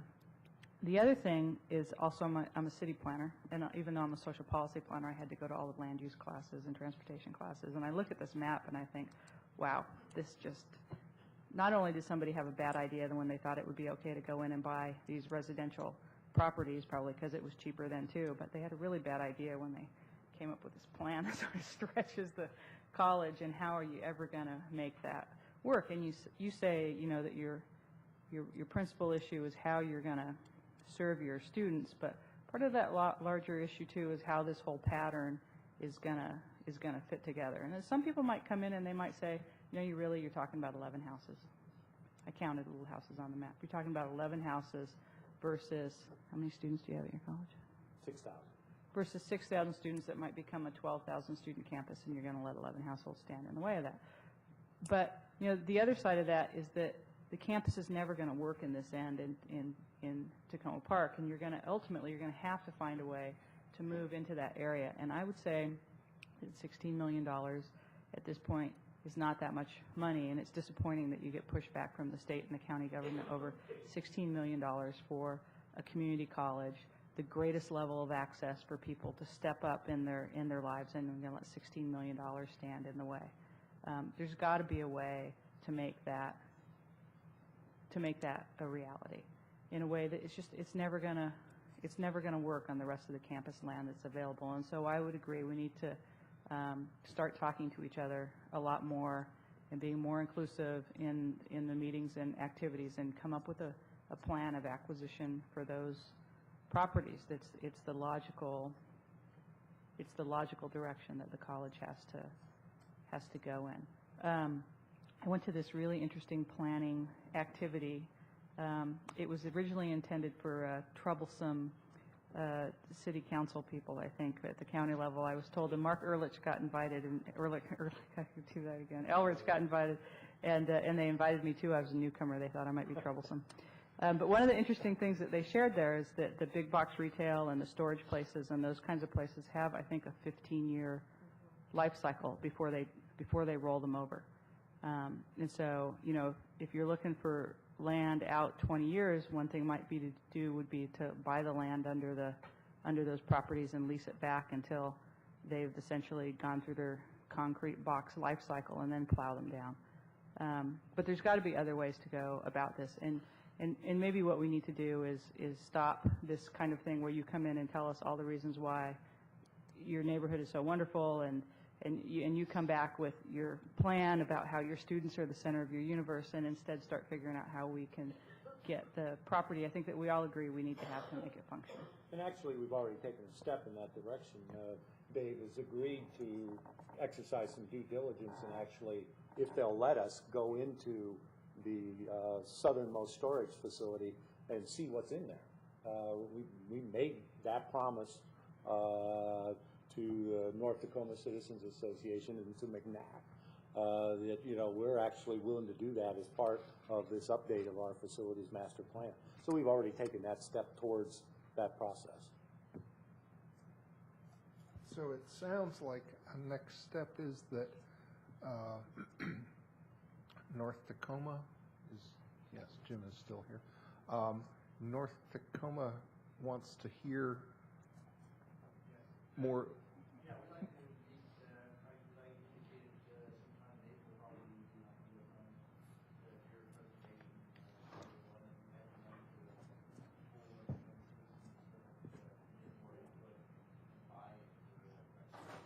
Okay.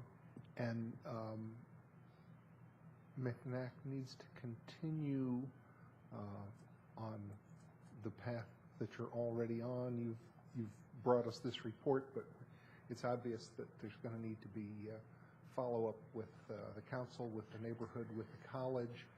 I know some of you may have reached burnout on this, but to the extent that you haven't, we need you to continue to do the good work that you've been doing, and as necessary, we'll try and send reinforcements your way.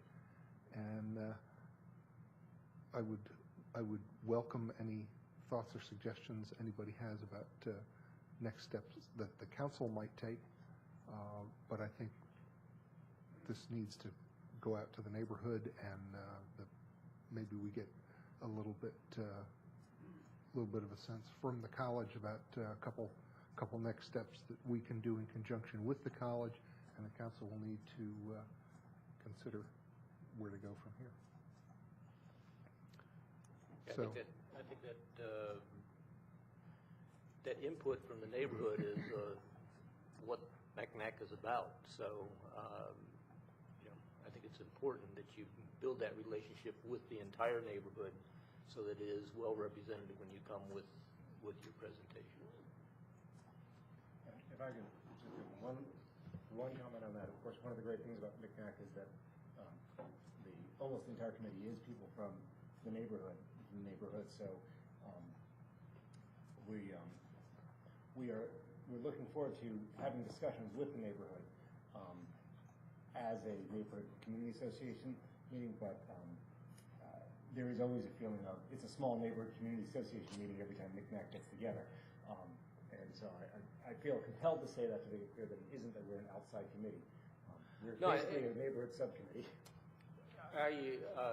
I agree with you. My concern is, though, that it sounds like it's a subsection of the neighborhood, and I would like to see that resolved to the greatest extent possible, so that, you know, it really is the neighborhood coming, and we don't have the college, you know, dealing with two different sets of people with different opinions. It's the neighborhood, and we want the neighborhood coming to the council and talking to us about this, and we want McNack, you know, helping us as an advisory committee, advising us about the neighborhood too. So. I think on behalf of the committee, they've worked very hard, and I think most of them are interested in continuing. We'd like to work very closely with our council member if he wants to set up meetings and have presentations, briefing the North Tacoma Citizens Association. All of this we're looking forward to. I must say that I have been operating under, having discussed with many, many people in the neighborhood their concerns, and benefiting from the participation of Jim Evans at almost all of our meetings, and also Lorraine, and lately Sabrina sitting in we have gotten a very strong sense, and I think as with the provost, we're on the same page. If there are issues, there are not so much issues in terms of the recommendations. So my intent in participating here was to provide you some basic information. I think what you're asking now is that we go out and provide the same basic information to other people. But once again, we're looking for the appropriate structure, and we'd look to you, Josh, to give us some indication. And I'd just like to add that I think this was one of the best presentations that I've seen in recent times from an advisory committee, and I really appreciate the work that you all put into it, and just the breadth and the thoroughness of the approach that you used. I think it was fantastic. I appreciate it. And Carl, did you have something? If maybe up at that end, there's a chair and a microphone.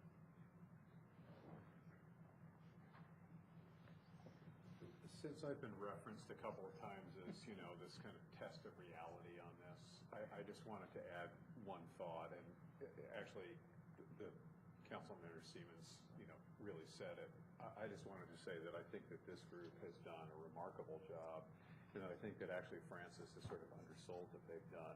They haven't just put some basic facts on the table. They've also put some really sweeping, far-reaching concepts on the table that are really worth study. And there is, you know, there's a process that's underway now, which is one where resources are being allocated to considering the master plan future of the college. And I just think that this is an opportunity that has been presented by this really serious-minded group of people to really look at some things which I think Councilmember Clay recognized in terms of the value of them, and that they really deserve serious consideration and applying the resources that are being spent at this point to respectfully look at not just those basic facts, but I think really some really deep thinking that this group has done, I think would really be a positive thing. It really help the overall process. Okay. As the father of a daughter who's just graduated from college, I can say that keeping the student in mind, as you indicate, is really important, and I suggest that all of you keep the student in mind. And on that note, we're adjourned. Thank you. Thank you.